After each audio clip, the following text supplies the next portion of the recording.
The night comes alive with Graminphone.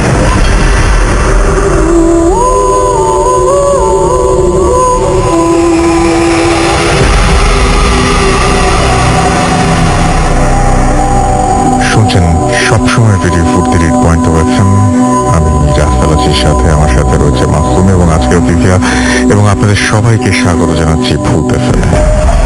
আশা করছি একটা সপ্তাহ আপনারা অনেক ভালো ছিলেন, এবং আপনাদের শুরুতেই জানাই যে চলছে অমর একুশের বইমেলা এবং অলরেডি শুরু হয়ে গেছে, এবং সেখানে ভূত এফএমের গত সপ্তাহে একটা বই আমরা প্রকাশ করেছি। আমাদের মোড়ক উন্মোচিত হয়েছে একটি বই, সেটি 13টি লোবান নেভে না, এবং কালকে সন্ধ্যায় আরো একটি বইয়ের মোড়ক উন্মোচিত হবে, এবং সেটি হচ্ছে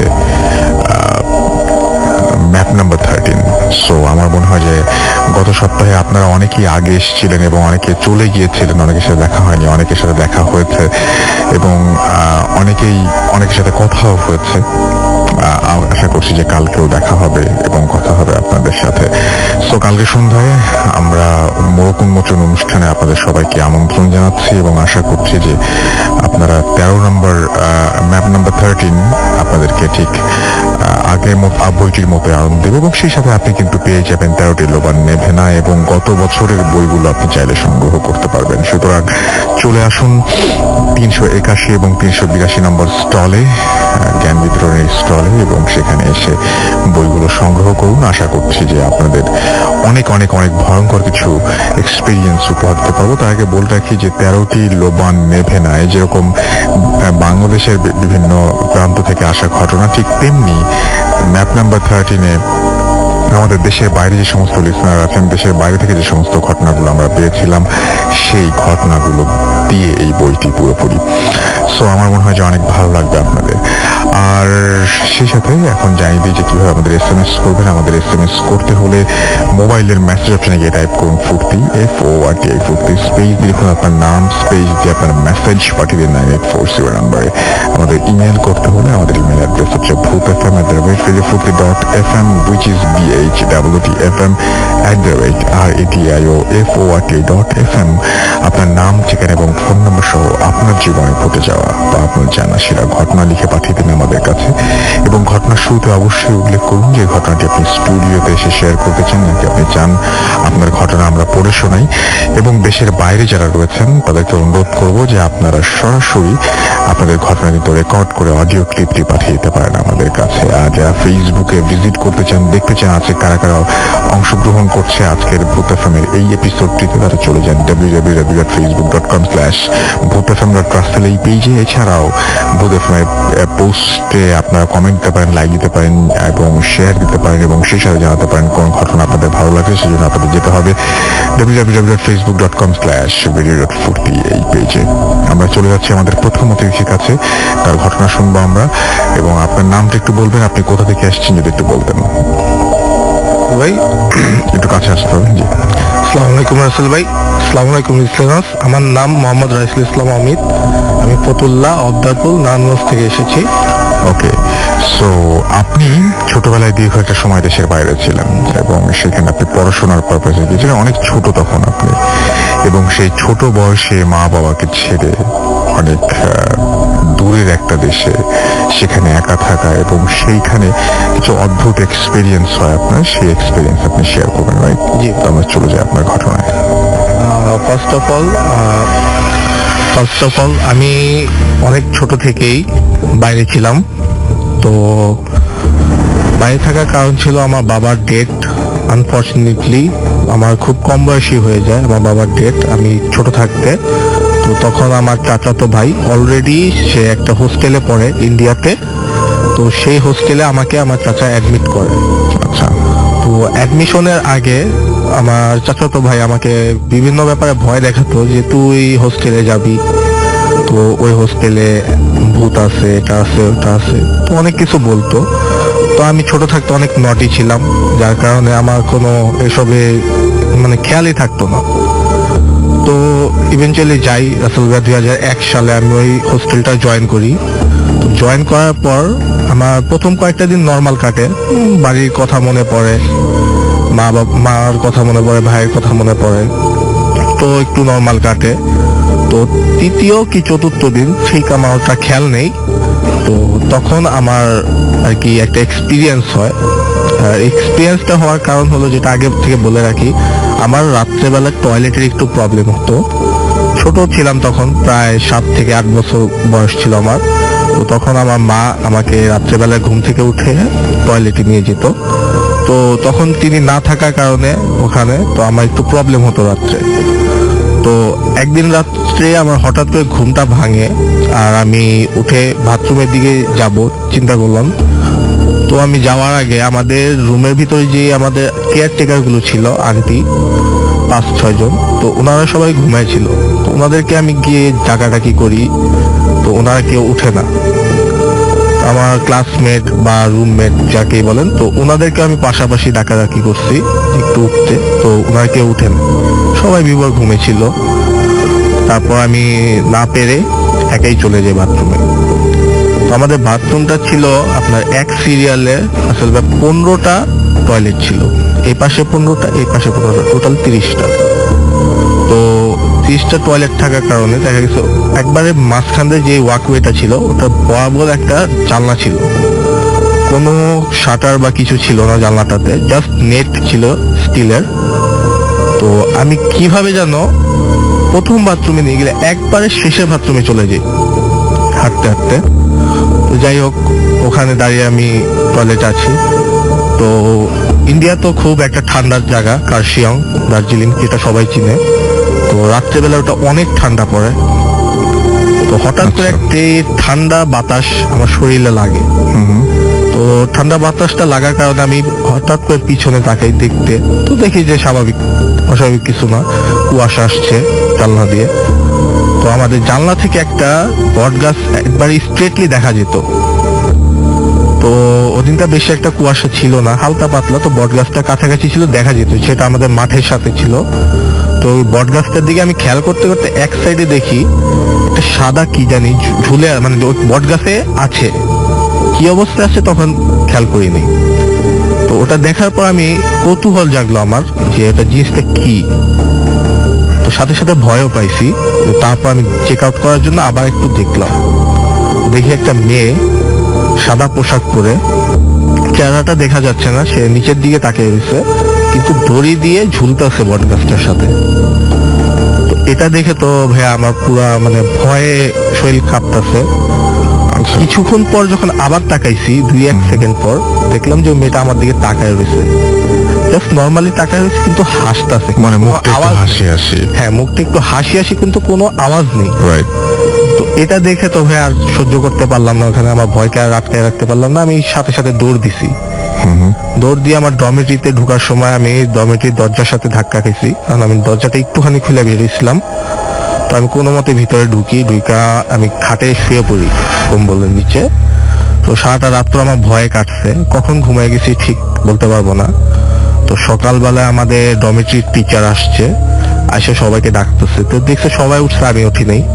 তো আমাকে টাইনা উঠাইছে, দেখে আমার খুব জ্বর। তো জ্বর আমাকে সাথে সাথে, সে হোস্টেলে আমাদের নিজস্ব হসপিটাল ছিল, যেটা ফার্স্ট মানে ইমার্জেন্সিতে কাজ করতো। তো আমাদের হোস্টেলের আপনার হসপিটাল জাস্ট একটা নার্স ছিল, উনি ডাক্তার, উনি নার্স, উনি নিজে সবকিছু টেক কেয়ার করেন, সবকিছু করতো আমাদের। তো তখন ইয়ারের প্রথম ছিল, মানে ফেব্রুয়ারির দিকে ছিল। তো ইভেন্চুয়ালি কেউ সিক ছিল না, আর নতুন স্টুডেন্ট এখনো সবাই আসে নাই জয়েন করতে। তো আমি ওই পুরা ওয়ার্ডটাতে একা ছিলাম, সিঙ্গেল। তো সারাদিন আমার স্বাভাবিক কাটছে, একটা মানুষ অসুস্থ থাকলে যেভাবে থাকে। তো নার্স আমার সারাদিন দেখাশোনা করার পর রাত্রেবেলায় মেডিসিন দিল, খাবার টাবার খেলাম। তো আমাকে যাওয়ার আগে বললো যে তোমার যদি কিছু লাগে, আমি পাশের রুমে আছি, আমাকে ডাক দিও। আচ্ছা। তো আমি বললাম ঠিক আছে। তো নার্সের রুমটা একবারে আমাদের বরাবর ছিল, যে সাইডে বেডগুলো সিরিয়ালে, এটা বরাবর। আর ওনার রুমের পাশে ছিল ওনার ডেস্ক, এখানে উনি সবসময় বসতো। তো ডেস্কটা ওপেন এরিয়াতে ছিল। তো রাত্রে আমি ঘুমিয়ে পড়ছি খাওয়া দাওয়া করে। স্বাভাবিকভাবে আবার ওই দিনকে আমার মানে রাত্রে ঘুমটা ভেঙে গেছে। এবারকার ঘুমটা ভেঙে গেছে, অস্বস্তি ফিল হচ্ছে, বাড়ির কথা মনে পড়তেছে, আবার উপর দিয়ে আমি অসুস্থ। তো মাকে ছাড়া অনেক কষ্ট হচ্ছে থাকতে, কখনো থাকি নাই বাসার বাইরে। ফার্স্ট থাকতেছি, তো তখন অনেক ছোট আমি, তাই আমি একটু মনটাকে ফ্রেশ করার জন্য জানলার দিকে গেলাম। তো জানলাটা আপনার কাঁচের জানলা ছিল, কার্টেন ছিল, তো কার্টেনটা সরাই আমি দাঁড়ায় আছি। তো রাত্রে অনেক কুয়াশা আছে ভাইয়া, বাইরে কিচ্ছু দেখা যাচ্ছে না, সম্পূর্ণ ডার্ক, এক ফোঁটা আলো ছিল না বাইরে। তো একটা মানুষ আপনার দৌড়ে গেলে যেরকম একটা মানে শ্যাডো দেখা যায়, ঠিক সেম শ্যাডোটা আমি দেখছি। ঠিক কোন জায়গায় দেখেছেন এটা? ঠিক এটা জানলার বাইরে দেখছি, কিন্তু আপনার ব্যালকনিতে না, ওকে এটা মিডিয়ারে দৌড়ে যাচ্ছে, ওকে জাস্ট একবার চলে গেল।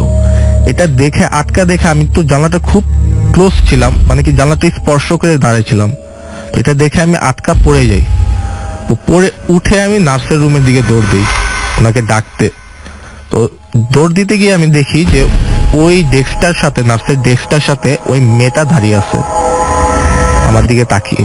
আচ্ছা এটা দেখে তো ভাইয়া পুরা মানে ভয়ে কি বলবো, আমি নার্সকে দরজা ধাক্কাচ্ছি, কিন্তু আমি চিল্লাচ্ছি ওর সাথে, কিন্তু আমার গলা দিয়ে আওয়াজ বের হচ্ছে না। তো 5-6 বার ধাক্কা দেওয়ার পরে নার্স রুমটা খুলে আমাকে বলে কি হয়েছে। তা আমি ওনাকে জাস্ট ওই দিকে দেখাচ্ছি, তার ডেস্কের দিকে, কিন্তু আমি কিছু বলতে পারতাছি না। তো 2-3 বার ইশারা করার পর উনি তাকাইছে ডেস্কের দিকে। তো উনি তাকায় দেখে ওখানে কিছু নাই, আমিও দেখলাম কিছু নাই। তো আগে কিন্তু ওখানে একটা মেয়ে খাড়ায় ছিল, ওই সেম মেয়েটা ভাইয়া যেটা আমি গাছে দেখেছিলাম ঝুলতেছে। তো এটা দেখে আমি ফেন্ট হয়ে গেছি এখানে। পরের দিন সকালবেলা যখন সেন্স ফিরছে আমার, তো প্রিন্সিপাল স্যার আসছে। প্রিন্সিপাল স্যার এসে জিজ্ঞেস করতেছে যে কি ব্যাপার, তোমার কি হয়েছে। তো আরেকটা কথা বলে রাখি যে প্রথম দিন আমার যে ঘটনাটা ঘটছে আমার সাথে, ওটা কিন্তু আমি কেউকে শেয়ার করিনি ভয়ের কারণে। তো ওই দিনকে আমি বাধ্য হয়ে স্যারকে বলছি যে স্যার আমার গতদিন এই সমস্যাটা হয়েছিল, এখানে এই সমস্যা এই হয়েছিল। সমস্যাটা হয়েছিল, আমার ডমিটরি থেকে বাথরুমে গিয়েছিলাম, আমি এই সমস্যাটা হয়েছিল, তো আমি তো ভয় আপনাদেরকে কিছু বলিনি, বলি নাই। হ্যাঁ হ্যাঁ যার কারণে আমার জ্বর আসছে। হুম হুম। তো ওই আজকেও আমার এই ঘটনাটা ঘটছে কালকে রাত্রে, এই কারণে আমি অজ্ঞান হয়ে গেছি এটা দেখা।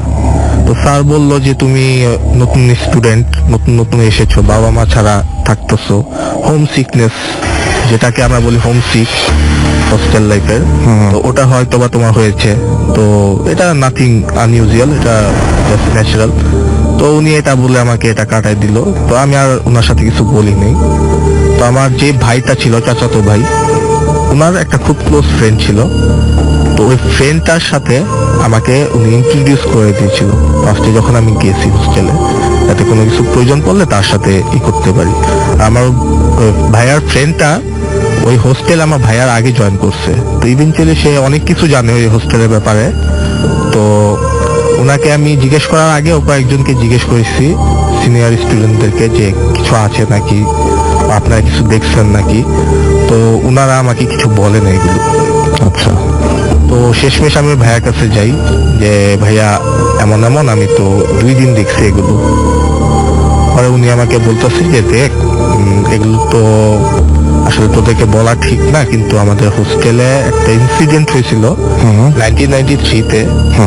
একটা মেয়ে আমাদের সায়েন্স ল্যাবে সুসাইড করছে। আচ্ছা সুসাইড করছে, তো ওর লাশটা আর কি পরে বাবা মার কাছে হ্যান্ড ওভার করে দেওয়া হয়েছে পুলিশের কাস্টডির থেকে। তো এগুলো ক্লিয়ার হওয়ার পরেও আমাদের হোস্টেলে বিভিন্ন জায়গায় ওই মেয়েটার মানে আত্মাটাকে দেখা যায়, মানে মেয়েটাকেই দেখা যায় বিভিন্ন যে সিস্টেমে আর কি, এক এক সময় এক এক জায়গায় দেখা যায়, জাস্ট নাইট টাইমে, ডে টাইমে দেখা যায় না। আর ওই মেয়েটাকে মেনলি ওই বট গাছটার সাথে দেখা যায়, কারণ হলো ওই মেয়েটা ওই বট গাছটাকে খুব পছন্দ করতো। আচ্ছা আমরা যখন সবাই খেলতাম, তো ও ওই বট গাছটার নিচে বসে পড়তো, তো সবার সাথে ওইদিকে বসে আড্ডা দিত, ওখানে একটু বেশি টাইম পাস করতো, যার কারণে ওখানে ওকে দেখা যায় বেশিরভাগ। তো এগুলো শোনার পর তো ভাই আমার খুব ভয় করছে। আমি রাত্রেবেলা কয়েকদিন উঠলেও আর জানলার পাশে যেতাম না। তো আমি ওইখানে প্রায় ধরেন 5 বছর থাকছি, এর ভিতর অনেকবার এগুলো দেখছি। আমার সাথে আরো কয়েকজন দেখছে। তো এগুলো দেখার পরে ধরেন আস্তে আস্তে একটু ইজিলি ফিল হয়ে গেছে, কারণ হলো কি রেগুলার 2-1 দিন পর পর এগুলো দেখতাছি, সেম জিনিসটাকে দেখতাছি। আর আমাদের কোনো ক্ষতি করতেছে না, এটা এমনকি আমাকে কোনো ক্ষতি করতেছে না, ভয়টা আর কি চলে গেছে। তো এটা স্বাভাবিক, সবাই দেখে, যেহেতু আমিও দেখতেছি, এটা আনইউজুয়াল কিছু না, এটা ইগনোর করতাম। তো আমি হোস্টেল থেকে 2005-এ চলে আসা পড়ি। তো 2006 নয়তো 7-এর দিকে, ঠিক এক্স্যাক্টলি বলতে পারবো না, আমার ফ্রেন্ড আর কি বলছিল আমাকে ফোন দিয়া যে ওই বট গাছটার কথা মনে আছে? আমি বলি, হ্যাঁ, বট গাছটা না ভাঙা পড়ে গেছে। জিজ্ঞেস করলাম যে কিভাবে পড়ছে, তো বললো যে আমাদের এখানে তো ল্যান্ডস্লাইড হয় ইউজুয়ালি, তো বৃষ্টি পড়ছিল এক রাত্রে অনেক, তো মাটি নরম হয়ে বট গাছটা পড়ে গেছে নিচের এক বাসার উপরে, তো বট গাছটা কাটা ফেলছে। তো পরে আমি জিজ্ঞেস করলাম যে বট গাছটা কাটছে, ওই মেয়েটা কি আর দেখা যায়? যে আমরা সবাই দেখলাম, ও কিন্তু ওটা দেখছিল, আমার সাথে শেয়ার করছে এটা। তো বললো যে না, এখন তো দেখি নাই, তো পরে অন্যদের কথা আমি বলতে পারি না। ওকে, তো রাসেল ভাইয়া, হোস্টেলের নামটা আমি বললাম না, আপনি কিন্তু জায়গার নাম বলেন, আপনি জায়গার নামটা বললেন। দার্জিলিং, হ্যাঁ, ইন্ডিয়াতে এটা লোকেটেড, ওয়েস্ট বেঙ্গলে। এবং দার্জিলিং থেকে যখন কেউ শিলিগুড়ির দিকে যখন বাই রোডে আসে বা যাওয়ার সময় এই জায়গাটা পড়ে, এই জায়গাটা পড়ে। এই জায়গাটার মেন দুটা ল্যান্ডমার্ক হলো আপনার, একটা হলো নেতাজি সুভাষচন্দ্র বোসের বাড়ি এদিকে গীতা পাহাড়ে, একটা হলো rock garden. Right right rock গার্ডেনটা হলো অনেক একটা মানে হন্টেড জায়গা, যেটা আমরা শুনছি কিন্তু আমরা কাহিনী কিছু দেখি নাই। রাইট, ওখানে সুসাইড হয়েছে অনেক, অনেক সাইন্স দেখা যায়। এই দুইটা একটা ল্যান্ডমার্ক জায়গা। ওই হোস্টেলটা খুব কাছে এটার থেকে, অনেকে যারা মানে শুনতেছে তারা হয়তো চিনতে পারবে এটা কোথায়। ইন্ডিয়াতে অনেকে শুনছেন এবং আর নামটা বললাম না, কারণ হলো আমার ফেসবুকে এখনো আমার হোস্টেলের পেজের সাথে আমি জয়েন্ট আছি, সেটা বলার খুব একটা দরকার নাই। আমি যেটা জানতে চাই সেটা হচ্ছে, অনেকে হয়তো এখন শুনছেন এবং অনেকে হয়তো এই মুহূর্তে হোস্টেলেও আছেন, অনেকে হয়তো এই মুহূর্তে সেই হোস্টেলেও আছেন, অনেকে হয়তো এই মুহূর্তে একা আছেন। আপনি একটু বলবেন যে মানে তারা সবাই একটু অনুভব করতে পারবেন, বা হয়তো আপনার কথার মাধ্যমে তারাও সেই মানে মুহূর্তটাকে দেখতে পাবেন, অবলোকন করতে পারবেন, যেটাকে আমরা বলি আর কি। মেয়েটা দেখতে কেমন ছিল? এটা দেখতে ছিল বয়স কেমন ছিল? আমরা স্বাভাবিক যেমন দেখি, চুল স্ট্রেট করলে চুলগুলো একবারে মানে এন্ড গুলো কিন্তু মিলে না, হেব্রো খেব্রো থাকে, আপ এন্ড ডাউন, স্ট্রেট চুল সামনের দিকে দেওয়া। আর আপনার চেহারাটা একটু ফর্সা টাইপের, জাস্ট আপনার একটু চাকমা কি চাইনিজ টাইপের মেয়ে ওরকম। তো মেয়েটার ছবি আমি দেখছিলাম, কারণ হলো মেয়েটা আমাদের হোস্টেলের আপনার গার্লস ক্যাপ্টেন ছিল এক সময়। আপনি যখন দেখেছেন তখন মেয়েটার বয়স আনুমানিক কত হবে যখন আপনি এটার দেখেছেন? বয়স প্রায় তখন 16 কি 18 হবে। থ্যাংক ইউ ভেরি মাচ আপনার ঘটনার জন্য, আপনাকে অনেক অনেক ধন্যবাদ। আমি দেখতে পাচ্ছি যে আমাদের অলরেডি SMS চলে এসেছে। মনীষা রাজশাহী থেকে লিখেছেন, ভাইয়া কিছুক্ষণ আগে একটা অদ্ভুত ঘটনা ঘটে গেল, পাঠিয়ে দিন আমাদের কাছে, আমরা নেক্সট উইকে ইনশাল্লাহ সেটা পড়ে শোনাবো। আমাদেরকে তানজিম বরিশাল থেকে লিখেছেন, ভাই বরিশাল আসবেন কবে? বরিশাল আসবো বইমেলা শেষ হলে, গত সপ্তাহে আমরা বলেছি, আরো একবার জানিয়ে দিলাম আপনাদেরকে। ব্রিচু আমাদের রাজশাহী থেকে SMS করেছেন, তার একটা ফ্রেন্ডের মা খুব অসুস্থ, সো তিনি তার জন্য প্রে করতে বলেছেন। প্রে করছি যেন তিনি খুব দ্রুত সুস্থ হয়ে ওঠেন। শুধু তিনি নন, যারা যারা অসুস্থ রয়েছেন তারা সবাই যেন সুস্থ হয়ে ওঠেন, এবং আপনারাও সবাই দোয়া করবেন, সবার জন্য দোয়া করবেন, আমার জন্য দোয়া করবেন। বিশ্বজিৎ দে আমাদের বরিশাল থেকে SMS করেছেন এবং তিনি বলেছেন, তিনিও একই কথা বলেছেন যে বরিশালে আমরা কবে আসবো? আমরা এই তো বইমেলা শেষ হলে চলে আসবো ইনশাল্লাহ। সিদ্দিক আমাদের জুরাইন থেকে SMS করেছেন, বাহার খিলগা থেকে SMS করেছেন আমাদেরকে। এছাড়াও সাকিব আমাদের SMS করেছেন, এবং আমাদেরকে SMS করেছেন দেখতে পাচ্ছি ইমরুল নড়াইল থেকে, আকাশ আমাদের ফুলবাড়িয়া থেকে SMS করেছেন, ইমরান খুলনা থেকে SMS করেছেন। তিনি হোস্টেলে তার 3 জন রুমমেটের সাথে শুনছেন, দেখেন দেখে ফেলতে পারেন আবার ওইরকম কাউকে হয়তো আশেপাশে। ফারিজা আমাদের SMS করেছেন বরিশাল থেকে। এছাড়াও আমাদেরকে শামীম SMS করেছেন, আমাদেরকে SMS করেছেন জেরিন ময়মনসিংহ থেকে, খুলনা থেকে আনোয়ার এবং তার ওয়াইফ আফরিন আমাদের SMS করেছেন। ফায়েদ আমাদের ভোলা থেকে SMS করেছেন, এবং SMS করেছেন আমাদেরকে শাওন দাস সহ আরো অনেকে। আপনাদের SMS এ পরে আসবো। আমি এবার একটা খুব রিস্কি কাজ করছি, অনেক বড় একটা ইমেল রয়েছে, সেই ইমেলটা আমি পড়ে শোনাবো। যদিও গলার অবস্থা খুব একটা ভালো না আজকে, তারপর আমি চেষ্টা করব, এবং যদি ভুল হয়ে যায় বা কোনো ঝামেলা হয়ে যায় তাহলে আপনারা আশা করছি যে তেমন একটা মাইন্ড করবেন না। আমি চেষ্টা করছি পড়ার, ঠিক যেভাবে তিনি লিখেছেন সেভাবেই পড়ছি। ডিয়ার রাসেল ভাই, আসসালামু আলাইকুম। আমি জানি সবসময় ভালোর দলে আপনি, তাই আর কেমন আছেন জিজ্ঞেস করলাম না। আমি ভূত এফএমের একজন নিয়মিত শ্রোতা। আমার নাম কেবিআর খায়রুল বাশার রাজু। আচ্ছা, তারপরে আপনি নাম বলার পরে লিখেছেন যে নামটা মেনশন না করতেছে, আমি বলে ফেলেছি, I am really sorry for that. আচ্ছা, তার বাসা, আপনার বাসা কোথায় সেটা আমি আর বললাম না, তাহলে সবার ঝামেলা হয়ে যাবে এবং সবাই আপনাকে চিনে ফেলবে। আচ্ছা, ঘটনাটা আপনার সাথে শেয়ার করতে যাচ্ছি। সময় এবং সুযোগ দুটোই না থাকায় আমি আমার ঘটনাটা আপনাকে লিখে পাঠাচ্ছি। যদি আমার সাথে ঘটে যাওয়া এই ঘটনাটি আপনাদের ভালো লাগে তাহলে লিসনারদের পড়ে শোনাবেন। আশা করছি যে যাই হোক, আমি সরাসরি ঘটনাতে চলে যাচ্ছি। আমার বয়স এখন 26। একটা প্রাইভেট ইউনিভার্সিটি থেকে বিবিএ পাশ করে চাকরির জন্য চেষ্টা করছিলাম, কিন্তু কোথাও কোনো ভালো সুযোগ পাচ্ছিলাম না। তাই আমি ঠিক করলাম যে আপাতত নিজের হাত খরচ চালানোর জন্য আমি একটা পার্ট টাইম জব করব। কিন্তু আমাদের এখানে তেমন কোনো পার্ট টাইম জবের সুযোগ নেই। আমার এক কাজিন আমাকে অ্যাডভাইস দেয় একটা পরিবহনের সঙ্গে পার্ট টাইম জব করার জন্য, কারণ সে নিজে সেখানে জব করত। পরিবহনটার নাম আমি আপনার জন্য উল্লেখ করছি, বাট লিসনারদের সেটা বলার দরকার নেই, এবং তিনি তারপরে সেই পরিবহনের নাম উল্লেখ করেছেন। এবং এই পরিবহনটি রাজশাহী ঢাকা রুটে চলে, এসি এবং নন এসি দুটোই চলে। এবং এই রুটে চলাচলকারী একটি স্বনামধন্য একটি পরিবহন এটা। এবং এখানে আমি সুপারভাইজার বা গাইডের পোস্টে জব শুরু করি। প্রথমে 5 দিন ট্রেনিং করে কাজ শুরু করলাম। সবকিছু ভালোই যাচ্ছিল। ঘটনার দিন ছিল সোমবার, অর্থাৎ সেদিন মানডে ছিল এবং তারিখটা ছিল 1/2/2016। আমি রাতে 12:15 গাড়িতে ঢাকা যাব। ঠিক সময় মতো কাউন্টারে উপস্থিত হলাম এবং ঠিক সময় মতো গাড়িও ছাড়লো। সেদিন আমার গাড়িতে প্যাসেঞ্জার ছিল মোট 24 জন। গন্তব্যস্থল ঢাকা টেকনিক্যাল মোড় কাউন্টার। রাস্তায় সিরাজগঞ্জে 20 মিনিটের হোটেল বিরতি। বলে রাখা ভালো, আমাদের গাড়িতে মানে যে সমস্ত সিটগুলো ছিল তার মধ্যে 40টি, মোট সিট হচ্ছে 40টি এবং 40 জন যাত্রী সেখানে ভ্রমণ করতে পারে।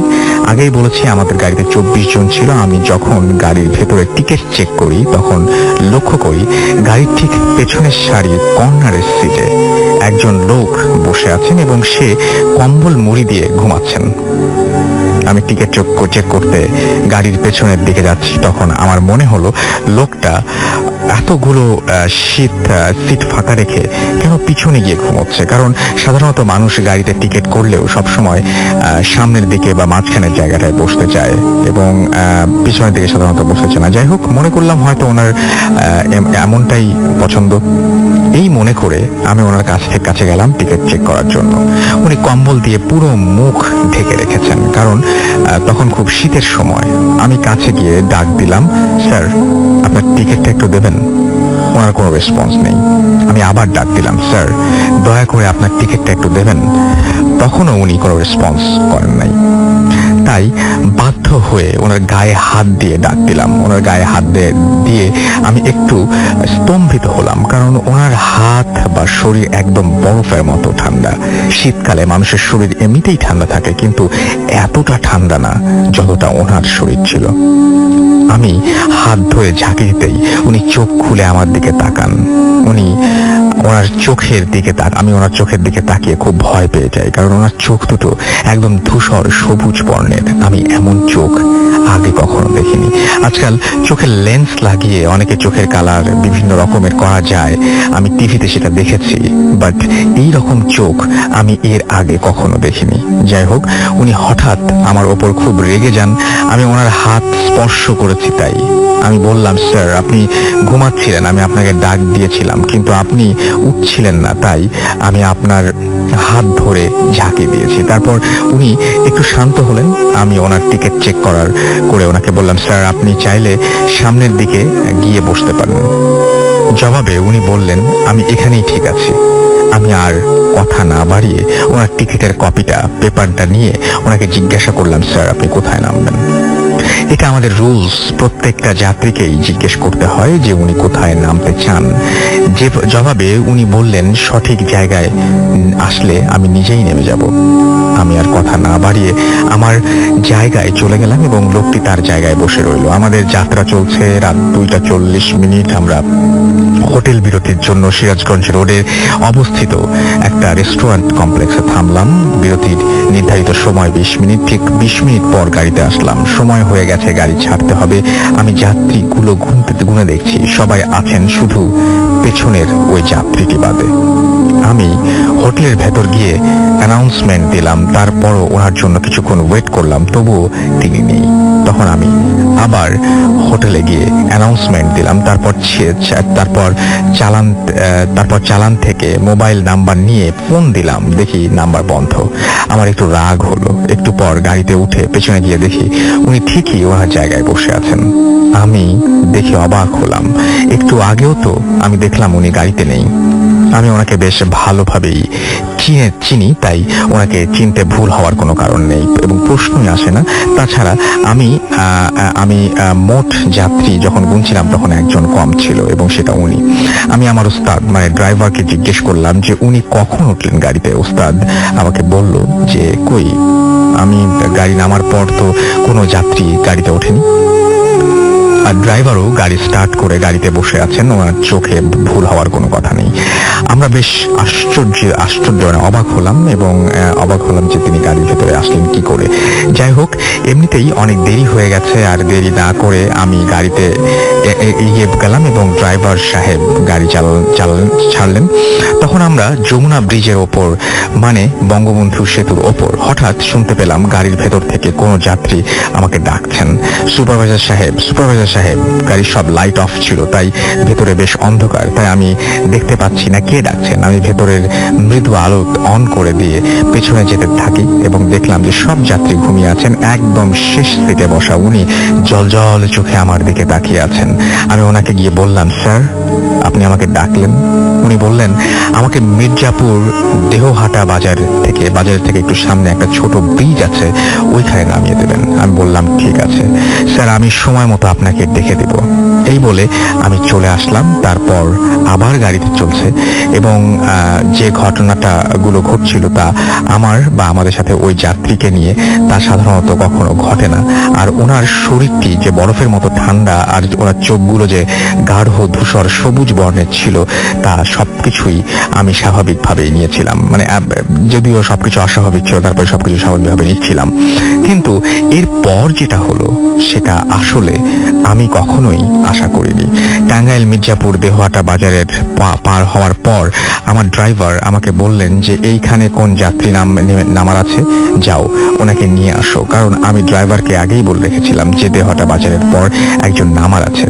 আমি ভেতরে ছোট আলোটি জ্বালিয়ে ভেতরে গেলাম এবং ওনাকে ডাকতে গিয়ে যা দেখলাম সেটা মোটেই কখনো আশা করিনি। আমি ভেতরে গিয়ে দেখলাম যে ওই লোকটা যে সিটে বসেছিলেন সেই সিটটি খালি, মানে ওখানে কেউ নেই।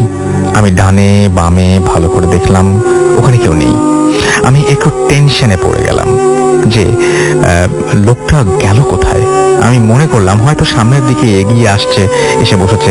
আমি তখন প্রতিটি সিটের দিকে লক্ষ্য করতে সামনে এগোতে থাকলাম, কিন্তু একদম সামনের সিট পর্যন্ত ভালো করে খুঁজে দেখলাম ওনাকে আমি কোথাও দেখলাম না। এই কথা আমি আমার ড্রাইভারকে কোথায় গুরুত্ব না দিয়ে আমাকে বললেন, আচ্ছা আমার ড্রাইভার আমার কথায় গুরুত্ব না দিয়ে বললেন তুমি বড় লাইট জ্বালিয়ে ভালো করে দেখো, হয়তো কোথাও ঘুমিয়ে আছে। আমি আবার বড় লাইট জ্বালিয়ে মাঝখান দিয়ে হাঁটতে লাগলাম এবং দুই পাশে ভালো করে খুঁজতে লাগলাম, কিন্তু গাড়ির শেষ সিট পর্যন্ত গেলাম, বাট ওনাকে কোথাও দেখলাম না। আবার আমি ভয় পেলাম এবং সাথে সাথে ড্রাইভারকে গিয়ে জানালাম। ড্রাইভার আমার কথা শুনে গাড়ি রাস্তার সাইড করে ব্রেক করলেন এবং তারপর তার সিট থেকে উঠে এসে আমার সাথে গাড়ির ভেতরে ওনাকে ভালো করে খুঁজতে লাগলেন। তখন গাড়ির অন্যান্য যাত্রীদেরও ঘুম ভেঙে গেছে। এবার ড্রাইভারও ওনাকে খুঁজে পেলেন না। তখন আমরা গাড়ির গ্লাস বা জানালা চেক করছিলাম, তখন গ্লাস খোলা আছে, কোনো গ্লাস খোলা আছে কিনা। যদিও রানিং গাড়িতে থেকে কেউ জানালা দিয়ে গ্লাস সরিয়ে নামার কথা না, নামতে পারবে না, কিন্তু তারপরেও চেক করছিলাম, বাট কোনো জানালা, কোনো গ্লাস খোলা ছিল না। তখন অনেক শীতের সময় এবং এখনই আমার ভয়ে শরীর থেকে ঘাম ছুটে গেছে। তাহলে আসলে লোকটা গেল কোথায়? একটা জলজ্যান্ত মানুষ রানিং গাড়ি থেকে উধাও হয়ে যাবে কিভাবে? তখন ড্রাইভার সাহেব হেল্পারকে বললেন, তুমি একটু গেট খুলে নিচে গিয়ে দেখো তো। হেল্পার গেট খুলে নিচে নেমে হঠাৎ চিৎকার করে বলল, ওস্তাদ, গাড়ি এইটা কোন জায়গায় থামিয়েছেন? এই কথা শুনে আমি আর আমার ড্রাইভার সাহেব খুব দ্রুত গাড়ি থেকে নিচে নেমে যাই। আর নিচে গিয়ে যেটা দেখি সেটা আরো বেশি ভয়ঙ্কর ছিল। আমাদের গাড়ি মেইন রাস্তা থেকে প্রায় 50 মিটার দূরে একটা জমির মধ্যে দাঁড়ানো, আর ঠিক সামনে একটা বিশাল বড় গাছ, এবং গাড়ির হেডলাইটে যতটুকু বুঝলাম ওটা একটা তেঁতুল গাছ ছিল। এটা দেখে ড্রাইভার বললেন, তাড়াতাড়ি গাড়িতে উঠে পড়ো। আমরা তাড়াতাড়ি গাড়িতে উঠলাম। ড্রাইভার গাড়ি স্টার্ট করে গাড়ি রাস্তাতে নিতে থাকলেন। কিছুক্ষণ পর আমরা মেইন রোড পেয়ে গেলাম, এবং এর মধ্যে অনেক যাত্রী কি হয়েছে বলে জিজ্ঞেস করলেও আমরা বললাম, কিছু হয়নি, আপনারা ঘুমান। কিন্তু আসলে ঘটনাটা কি ঘটলো আমাদের সাথে, গাড়ির ভেতরে ওই লোকটা গেল কোথায় যে পেছনের সিটে বসেছিল, আর ড্রাইভারও গাড়িটা রাস্তার পাশে না নিয়ে গিয়ে এমন আজব জায়গায় গাড়িটা, মানে রাস্তার পাশে থামিয়েছিলেন সেই গাড়িটা এমন আজব জায়গায় 50 মিটার দূরে জমির মধ্যে গেল কিভাবে? এই সব প্রশ্নের উত্তর আসলে আমার জানা ছিল না। তারপর আমরা একদম সোজা টান দিয়ে গাড়ি ঢাকায় নিয়ে আসি, এবং প্রথম যাত্রী আমায় গাবতলী টার্মিনালের সামনে, মাঝে আর কোনো জায়গায় গাড়ি থামেনি। আমরা তিনজনই বিষয়টা নিয়ে চরম একটা ঘোরের মধ্যে ছিলাম, এবং কোনো কিছুই মাথায় ঢুকছিল না, কোনো কিছুই ব্যাখ্যা খুঁজে পাচ্ছিলাম না। এবং এইগুলো ঘটনা, মানে এতগুলো ঘটনা আমাদের সাথে কেন ঘটলো, এরকম হলো কেন? ঢাকায় পৌঁছানোর পর আমরা এই বিষয়টি অফিসে জানাই, এবং অফিস থেকে আমাদের এই বিষয়টি টোটালি বলে যে না, এটা নিয়ে বেশি নাড়াচাড়া করো না, এবং এটা নিয়ে বেশি আলোচনা না করতে বলেন, এবং আমরা সেটা আলোচনা বন্ধ করে দিই। এবং এই আলোচনাটা বন্ধ করে দিয়ে আমরা পরের দিন সকাল 10টায় আমরা পুনরায় ঢাকা থেকে রাজশাহীর উদ্দেশ্যে রওনা দিই। এবং আসার পরে রাসূল ভাই, আমরা ঠিক ওই জায়গায়, মানে যে জায়গাটায় রাতে আমাদের গাড়ি থামিয়েছিলাম, সেই জায়গাটায় গাড়িটি একটি জমির মধ্যে আবিষ্কার করেছিলাম। তার সামনে একটা বিশাল তেঁতুল গাছ ছিল। ঠিক ওই জায়গাটায় পৌঁছাই, তখন ড্রাইভার সাহেব গাড়িটা হালকা স্লো করেন, এবং জানালা দিয়ে ওই জায়গাটার দিকে তাকাই আমরা সবাই, এবং সেখানে কোনো তেঁতুল গাছও ছিল না, এবং তেঁতুল গাছ থাকা দূরের কথা কোনো গাছও দেখতে পাই না, বরং সেখানে ধুধু মাঠ আর খোলা জমি। আবারও অস্বাভাবিক দৃশ্য, নিজের চোখে দেখা জিনিস আবারও মিথ্যে প্রমাণিত হলো। তারপর আমরা আল্লাহর রহমতে ঠিকঠাক মতো রাজশাহীতে পৌঁছাই, এবং সব যাত্রী নামিয়ে দিয়ে আমরা গাড়ি গ্যারেজ করে গাড়ি পরিষ্কার করতে দিয়ে আমি আমার ড্রাইভার সাহেবকে একটা দোকানে চা খেতে যাই, এবং এতক্ষণ যে ঘটনাগুলো ঘটছিল আমাদের সাথে তার কোনো ব্যাখ্যা আছে কিনা আমার কাছে ছিল না, বাট এবার আসলে সবকিছুর এক সূত্র খুঁজে পাই, সব ঘটনার একটা ব্যাখ্যা বা কারণ খুঁজে পাই। আর তা আমি পেলাম আমার ড্রাইভার সাহেবের মুখ থেকে শোনা, তার বলা কথাগুলো শুনে, যা তিনি আজকের আগে আর কাউকে বলেননি। আমরা চা খাচ্ছিলাম, তখন হঠাৎ ড্রাইভার সাহেব আমার হাত দুটো ধরে আমাকে বললেন যে, আমি তোমাকে একটা কথা বলবো যা আমি আগে কখনো কাউকে বলিনি। আর রাতে আমাদের সাথে যে ঘটনাগুলি ঘটেছে তার সম্ভবত কারণটা হচ্ছে, প্রায় 8 মাস আগে একদিন রাত 12টার দিকে আমি রাজশাহী থেকে ঢাকা যাচ্ছিলাম। ঠিক তখন ওই গাড়ি, বাস নাম্বারটা বা সব উনি দিয়ে দিয়েছেন, ওই গাড়ি রাতে ঠিক ওই জায়গায়, মানে মির্জাপুরের দেওহাটা বাজারের থেকে একটু সামনে, ওই ছোট্ট ব্রিজটার সামনে আমার দ্বারা একটি অনিচ্ছাকৃতভাবে একটি বিপরীত দিক থেকে আসা সাইকেলের সাথে অ্যাক্সিডেন্ট হয়, এবং লোকটি জায়গায় মারা যায়। আমি কোনো ঝামেলা না এড়াতে, সব ধরনের ঝামেলা এড়াতে আমি সঙ্গে সঙ্গে টান দিয়ে চলে আসি, এবং এই সময় অনেক রাত ছিল, তাই কোনো মানুষ ওইখানে ছিল না, আর গাড়ির যাত্রীও সব ঘুমাচ্ছিল। তাই ঘটনাটি আমরা গাড়ির 3জন স্টাফ ছাড়া আর কেউ জানে না। কাল যখন ওই ঘটনা ঘটলো আর গাড়িটা থেকে নেমে যখন ওই জায়গাটা দেখলাম, তখন আমার বুঝতে বাকি ছিল না যে আমার সাথে কি ঘটতে যাচ্ছে। তাই আমি তোমাদের তাড়াতাড়ি গাড়িতে উঠতে বলি, এবং ওই জায়গা দ্রুত ত্যাগ করতে বলি। মহান আল্লাহ তাআলার অশেষ রহমত ছিল, যার কারণে আমরা সবাই ভালোভাবে ওখান থেকে ফিরে ফিরে আসতে পারি। আরেকটা কথা হলো যে এই সব কিছু শোনার পর আমার আর বুঝতে বাকি হইল না যে কাল রাতে গাড়ির পেছনের সিটে বসে থাকা সেই লোকটি শরীর কেন বরফের মতো ঠান্ডা ছিল, কে ছিল সেই লোকটি, এবং এই ঘটনা এবং এবং যাই হোক, তারপর আমি বাসায় যাই এবং বাসার সবাইকে এই ঘটনাটা খুলে বলি, এবং বাসা থেকে আমাকে ওই জায়গায় কাজ করতে দেয় না। আমি ওখানে কাজ ছেড়ে দেই। পরে লোক মারফত শুনতে পাই যে ওই ড্রাইভার সাহেবও এখন গাড়ি চালানো বন্ধ রেখেছেন, মানে উনি এখন আর বাস চালান না এবং বাস নিয়ে যাওয়া আসা করেন না। এবং আল্লাহর রহমতে আমরা বেঁচে ফিরে এসেছি, নয়তো আমাদের সাথে অনেক খারাপ কিছু হয়তো ঘটতে পারত। এবং আমাদের সাথে ঘটে যাওয়ার ঘটনা যদি আপনাদের ভালো লাগে তাহলে পুরো শোনাবেন। চমৎকার একটা ঘটনা ছিল এবং আশা করছি যে এরকম ঘটনা আমরা আরো পাবো আপনাদের কাছে। আমরা কোনো কথা না বলে একটা ছোট্ট বিরতিতে যাবো, বিরতির পরে আবার ফিরে আসছি। সেই পর্যন্ত আমাদের সঙ্গেই থাকুন। স্টে টিউনড, রেডিও ফুর্তি, এন্ড ডোন্ট স্টপ দ্য ফুর্তি।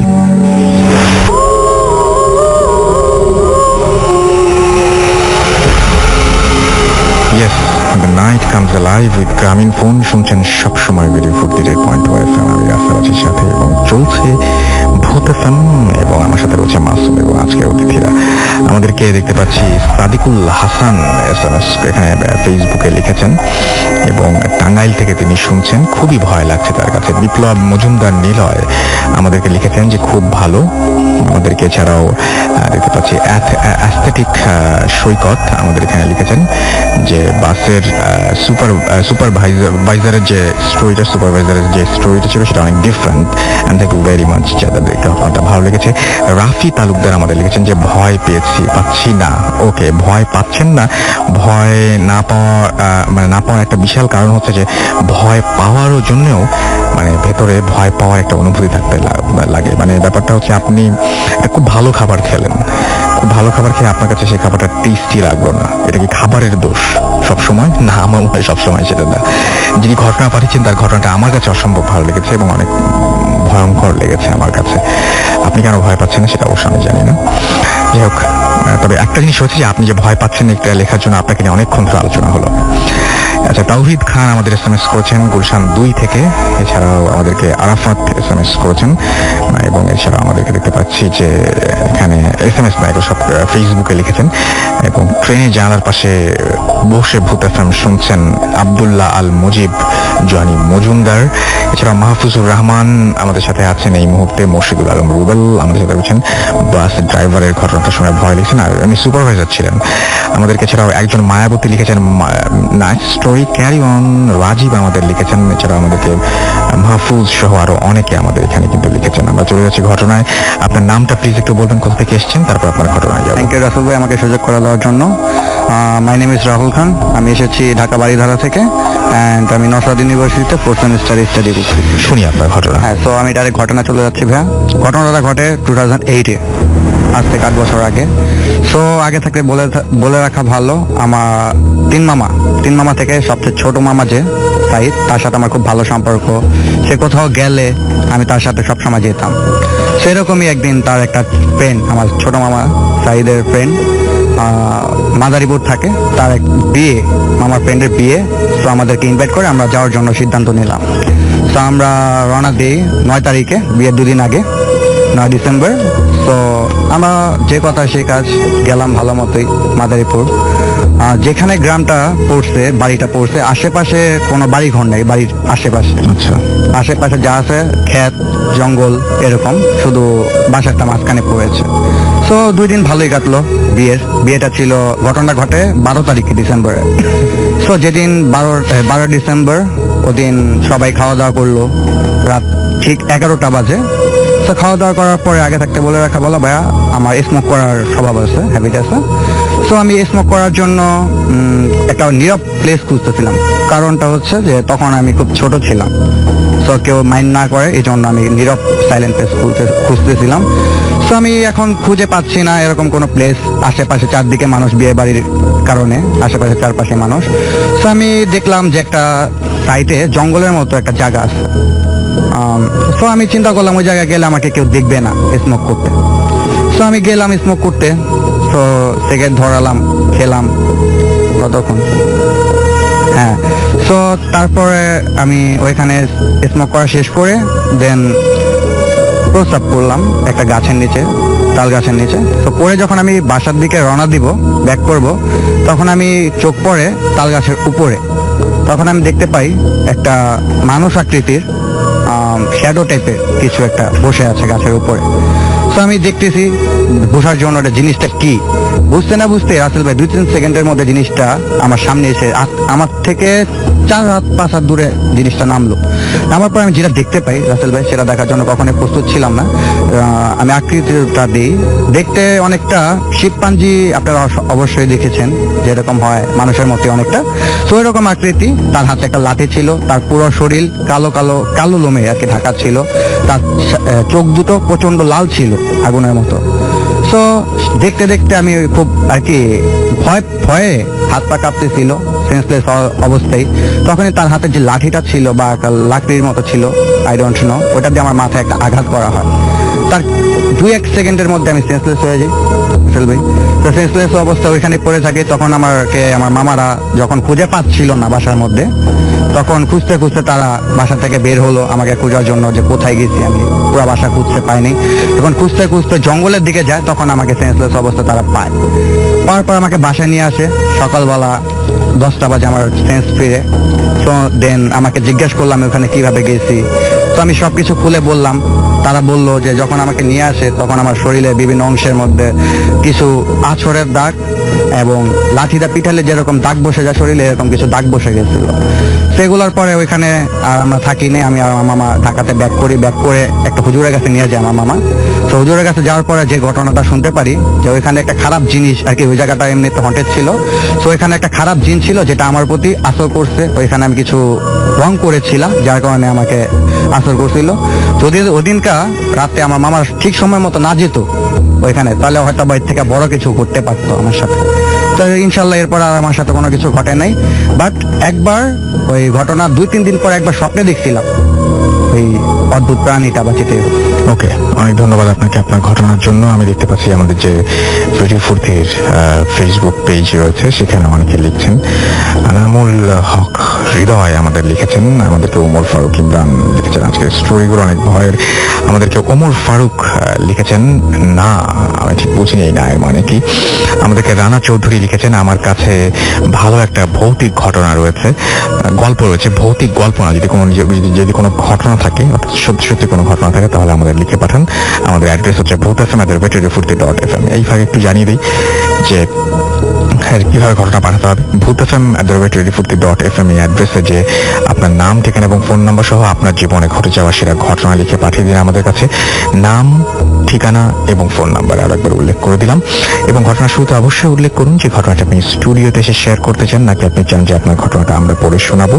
এবং যারা দেশের বাইরে রয়েছেন তারা সরাসরি কিন্তু অডিও ক্লিপ পাঠিয়ে দিতে পারেন আমাদের কাছে।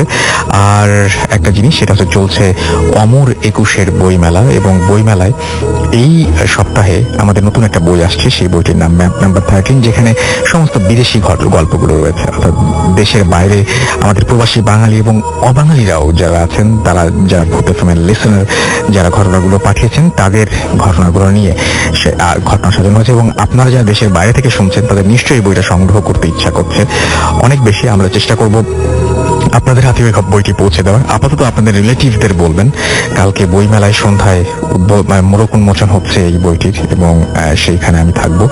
এবং কালকে আমরা স্টলেও থাকবো, 381 এবং 382 নম্বর স্টল এবং জ্ঞান বিতরণের স্টল, সেখানে থাকবো। এবং বিকেল থেকেই সেখানে আমরা থাকবো ইনশাল্লাহ। এবং আপনাদের সঙ্গে দেখা হবে, কথা হবে ইনশাল্লাহ। গত সপ্তাহের মতো এই সপ্তাহেও আপনারা আসবেন ইনশাল্লাহ, এবং অনেক অনেক অনেক অনেক আলাপ আলোচনা হবে, বই নিয়েও অনেক কথা হবে ইনশাল্লাহ। গত সপ্তাহে ছিলাম, এবং গত সপ্তাহে যাদের সাথে অনেকের সাথে দেখা হয়নি, অনেকে এসে চলে গেছেন শুনেছি। তো এবার নিশ্চয়ই অনেকের সাথে দেখা হবে আশা করছি। আমরা এখন যেটা করব সেটা হচ্ছে কিছু SMS পড়বো, এবং SMS পড়ে একটা অডিও ক্লিপে যাব। অমি আমাদের SMS করেছেন এবং বলছেন যে শুনতে ভালো লাগছে, ভয়ও লাগছে, এবং আমাদেরকে তিনি বলেছেন যে অনেকদিন পর শুনছি ভূত এফএম, SSC এক্সাম এর কারণে অনেকদিন শোনা হয়নি। আলিম চৌধুরী আমাদের লিখেছেন ময়মনসিংহ থেকে, আজকে জোস হচ্ছে। আকাশ আমাদের লিখেছেন মিরপুর থেকে বলছি। এমডিবি লাল আমাদের মুন্সিগঞ্জ থেকে আমাদের সাথে রয়েছেন। রাজীব এবং লোপা আমাদের সাথে রয়েছেন। আমার সাথে রয়েছেন, মৃদুল রয়েছেন কুষ্টিয়া থেকে, এছাড়াও ধানমন্ডি থেকে দিদি আমার সাথে রয়েছেন। স্টোরিটা অনেক ইন্টারেস্টিং সেটা জানিয়েছেন। আরিফ এবং তার ওয়াইফ রুম্পা হবিগঞ্জ থেকে আমাদের SMS করেছেন। দিদারুল আলম নসরিন থেকে আমাদের SMS করেছেন, আমাদেরকে দেখতে পাচ্ছি। তিহান SMS করেছেন চিটাগং থেকে। আপনারা এখন কোন জেলায়? আমরা এখন ঢাকায় ভাই। গৌরীপুর ময়মনসিং থেকে আসিফুজ্জামান আদনান আমাদের লিখেছেন যে ভালো লাগছে। এছাড়াও মুনতাসির এবং তার ওয়াইফ ঐশী ভূত এফএমে সাথে আছি সেটা জানিয়েছেন। জ্যাকলিন নাটোর টিভি সেন্টার থেকে লিখেছেন যে ফ্রাইডে ইজ ভূত FM day. Definitely Friday is ভূত এফএম ডে, এই বিষয়ে কোনো সন্দেহ নেই, এবং আজকে থেকে সেটা আমরা বলতেই পারি যে ফ্রাইডে ইজ ভূত এফএম ডে।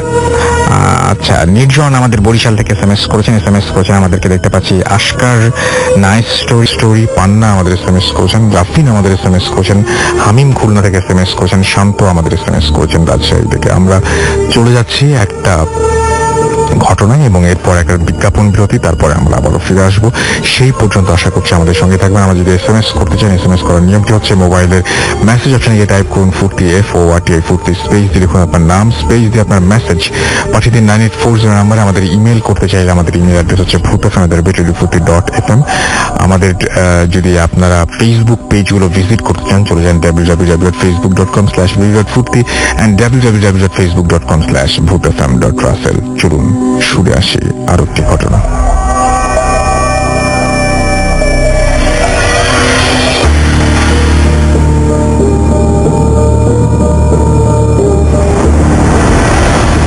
আসসালামু আলাইকুম ভূত এফএমের সকল শ্রোতাকে।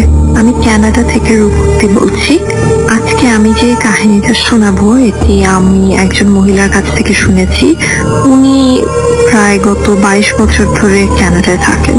উনি ছোটবেলা থেকেই নামাজ কালাম পড়তেন, 5 ওয়াক্ত নামাজ পড়তেন। উনি সবসময় চেষ্টা করেন কোনো নামাজ যেন মিস না হয়ে যায়, কাজে উনি খুবই ধর্মভীরু একজন মহিলা। উনার ধারণা যে জীবনে সবসময় বড় কোনো বিপদের সম্মুখীন হলে আল্লাহ তাকে আগে থেকে সতর্ক করে দেন। তেমনই একটি ঘটনা আমি আজকে বলবো। ঘটনাটা 2012-এর। উনি তখন অক্টোবর মাসে যেভাবে প্রতি বছরই উনি ডাক্তারের কাছে গিয়ে ফুল বডি চেক আপ করে আসেন, সেভাবে করে আসলেন। তো ডাক্তার কিছুই খুঁজে পেল না। ওনার হার্ট, কিডনি, লিভার সবই ঠিক আছে, ওনার কোনোই অসুখ নেই। কিন্তু ফিরে আসার পর থেকেই উনি প্রতি রাতে একটা স্বপ্ন দেখতে থাকলেন। উনি স্বপ্নে দেখলেন যে দুটো লোক ওনার বেডরুমের দরজার কাছে বসে আছে, যেন পাহারা দিচ্ছে। একটি লোক বেশ তাগড়া, কালো এবং মোটা পালোয়ানের মতো বড় সড়ো, দেখে বোঝা যায় তার গায়ে অনেক শক্তি। এবং অন্য লোকটা হচ্ছে ছোটখাটো, খুবই চিকন এবং ফর্সা। উনি তো খুব ভয় পেয়ে গেলেন প্রথম দিন দেখে। উনি ওদেরকে জিজ্ঞেস করলেন যে তোমরা কারা, এখানে কিভাবে আসলে? ওরা তখন উত্তর দিল যে আমরা আজরাইল, আমরা তোমার জান কবজ করতে এসেছি। আল্লাহ আমাদেরকে পাঠিয়েছে তোমার জান কবজ করতে। উনি তখন পাল্টা জিজ্ঞেস করলেন, তো জান কবজ করতে পাঠিয়েছে তো তোমরা জান কবজ করোনি কেন, আমাকে এখনো বাঁচিয়ে রেখেছো কেন? ওরা তখন উত্তর দিল যে তুমি যে ঘুমাচ্ছ তার জন্য। তারপরে ওনার ঘুমটা ভেঙে গেল। উনি কিন্তু দ্বিতীয় দিন আবার একই স্বপ্ন দেখলেন। একই রকম ভাবে উনি জিজ্ঞেস করলেন যে তোমরা জান কবজ করছো না কেন? ওরাও একই উত্তর দিল, তুমি যে ঘুমাচ্ছ এই জন্য। এভাবে করে মনে হয় তৃতীয় দিন উনি ওদেরকে পাল্টা জিজ্ঞেস করলেন যে আমি ঘুমিয়ে আছি এটা তো কোনো ব্যাপার না, তোমরা তো ঘুমের মধ্যে মানুষের জান নিয়ে যাও, তাহলে আমারটা নিচ্ছ না কেন? তোমাদের কিসের জন্য তোমরা বাধা পড়েছে, তোমাদের কিসের জন্য আটকে আছো? ওরা তখন বললো যে তুমি যেহেতু সবসময় 5 ওয়াক্ত নামাজ কালাম পড়ো, ধর্ম মেনে চলো, এই জন্য আল্লাহ তোমাকে একটা সুযোগ দিয়েছে। তুমি আমাদের দুজনের মধ্যে একজনকে চুজ করতে পারো, যার কাছে তুমি মরতে চাও সেই তোমাকে মারবে। তো উনি চিন্তা করে দেখলেন যে যে জিনিসটা বড় সড়ো মানে পালোয়ানের মতো, সেটা বোধহয় বেশি কষ্ট দিয়ে মারবে, আর অন্যজন তো ছোটখাটো চিকন ফর্সা দেখতে যেটা, উনি তাকেই চুজ করলেন। উনি বললেন যে আমি তোমার কাছেই মরবো, কারণ মনে মনে ভাবলেন যে ও হয়তো ওকে কম কষ্ট দেবে, যেহেতু ওকে দেখে মনে হচ্ছে ওর গায়ে বেশি শক্তি নেই। যাই হোক, তারপর ওনার ঘুমটা ভেঙে গেল। ঘুম ভেঙে যাওয়ার পর ওনার হঠাৎ মনে হলো যে আমি তো আমার পুরো বডির চেক আপ করেছি, সবসময় করি, কিন্তু ম্যামোগ্রামটা কখনো করা হয় না। এটা মনে করে উনি ম্যামোগ্রাম করতে গেলেন এবং ওনার স্টেজ 2 ব্রেস্ট ক্যান্সার ধরা পড়লো। তারপর চিকিৎসার পর উনি এখন আল্লাহর রহমতে সুস্থ আছেন। কিন্তু যখন উনি গেলেন ম্যামোগ্রাম করতে এবং যখন ক্যান্সারটা ধরা পড়লো, ডাক্তার থেকে শুরু করে নার্স সবাই যখন ওনাকে জিজ্ঞেস করেন যে তুমি কিভাবে বুঝলে এটা হলো, কারণ ব্রেস্ট ক্যান্সারে কিন্তু কোনো ব্যথা হয় না, কোনো ব্যথা অনুভব করে না, কিছুই অনুভব করে না, কাজে তুমি কিভাবে এটা বুঝতে পারলে, তোমার কিভাবে মনে হলো যে ম্যামোগ্রাম করা দরকার মানে হঠাৎ করে? তখন উনি কিন্তু ওদেরকে এই স্বপ্নের কথাই বলেছেন এবং সবাই খুবই অবাক হয়েছে। এখানকার ডাক্তার নার্স ওরা সবাই, ওদের ধারণা যে ওনার বোধহয় কোনো অলৌকিক ক্ষমতা আছে। এই ছিল আমার ঘটনা। Furti. Night comes alive with Graminphone.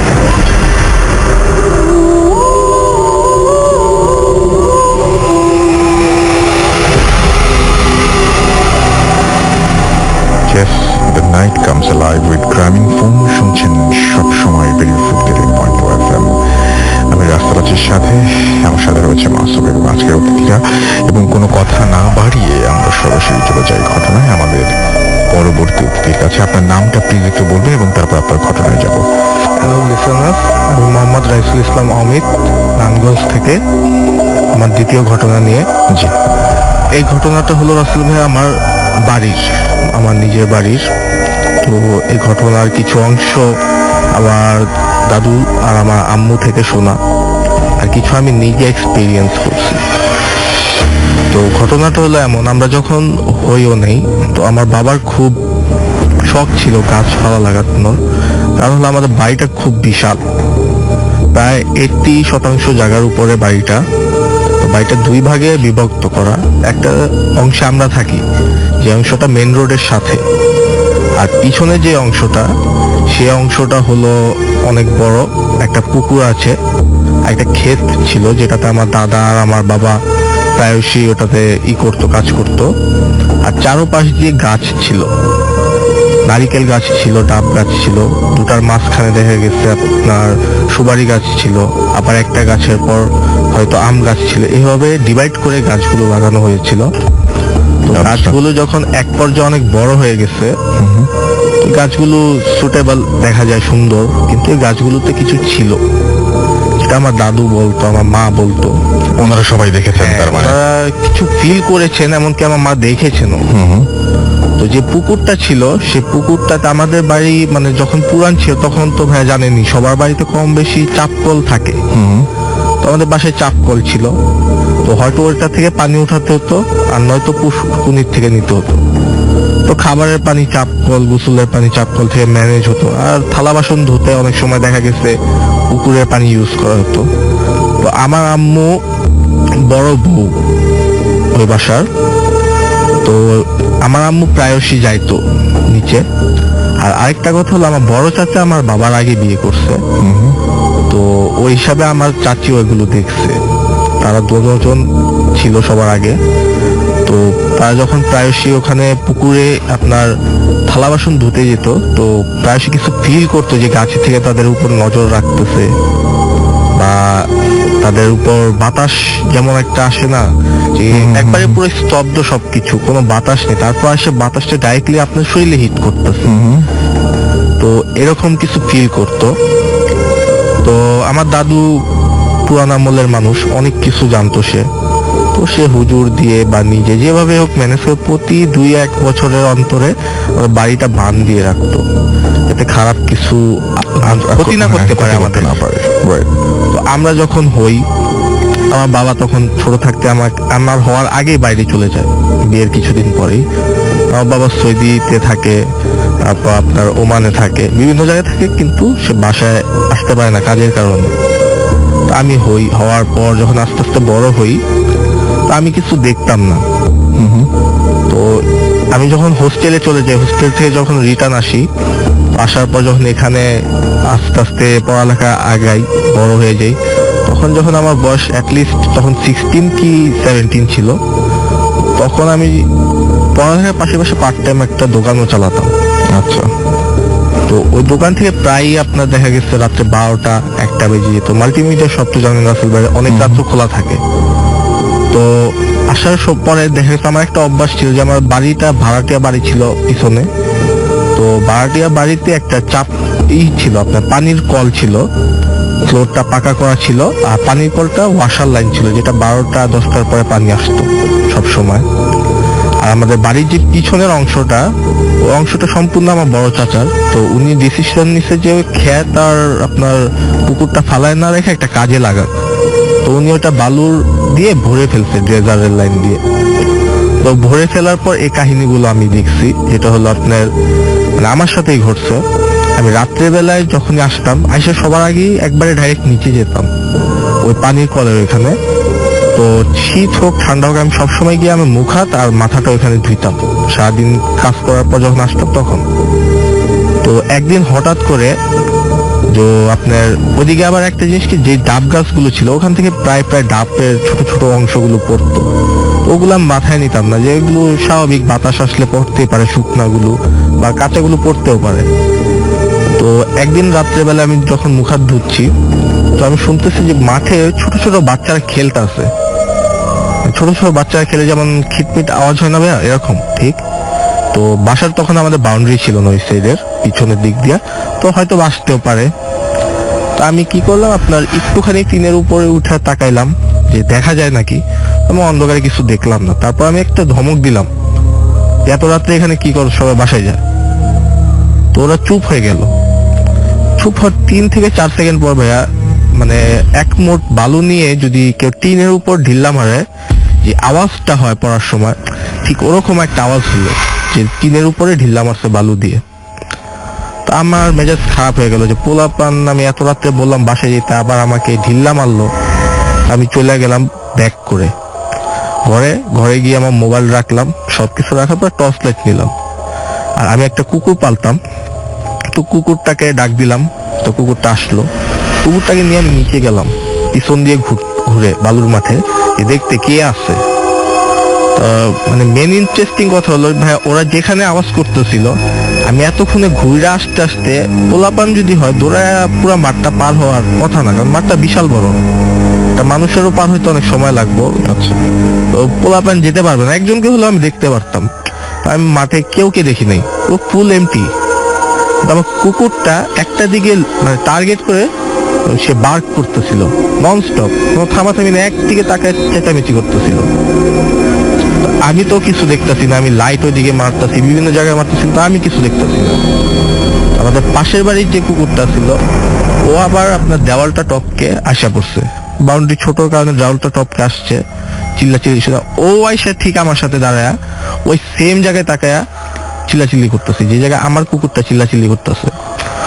তো কিছুক্ষণের ভিতরে ভাই আমার শরীরটা পুরো ভারী হয়ে গেল। মানে আমি একটা ইজি ম্যান, এর ভিতরে আমার শরীরটা পুরো ভারী হয়ে গেল, যাতে আমার শরীরের উপর কোনো একটা ওজন চাপায় দেওয়া হয়েছে।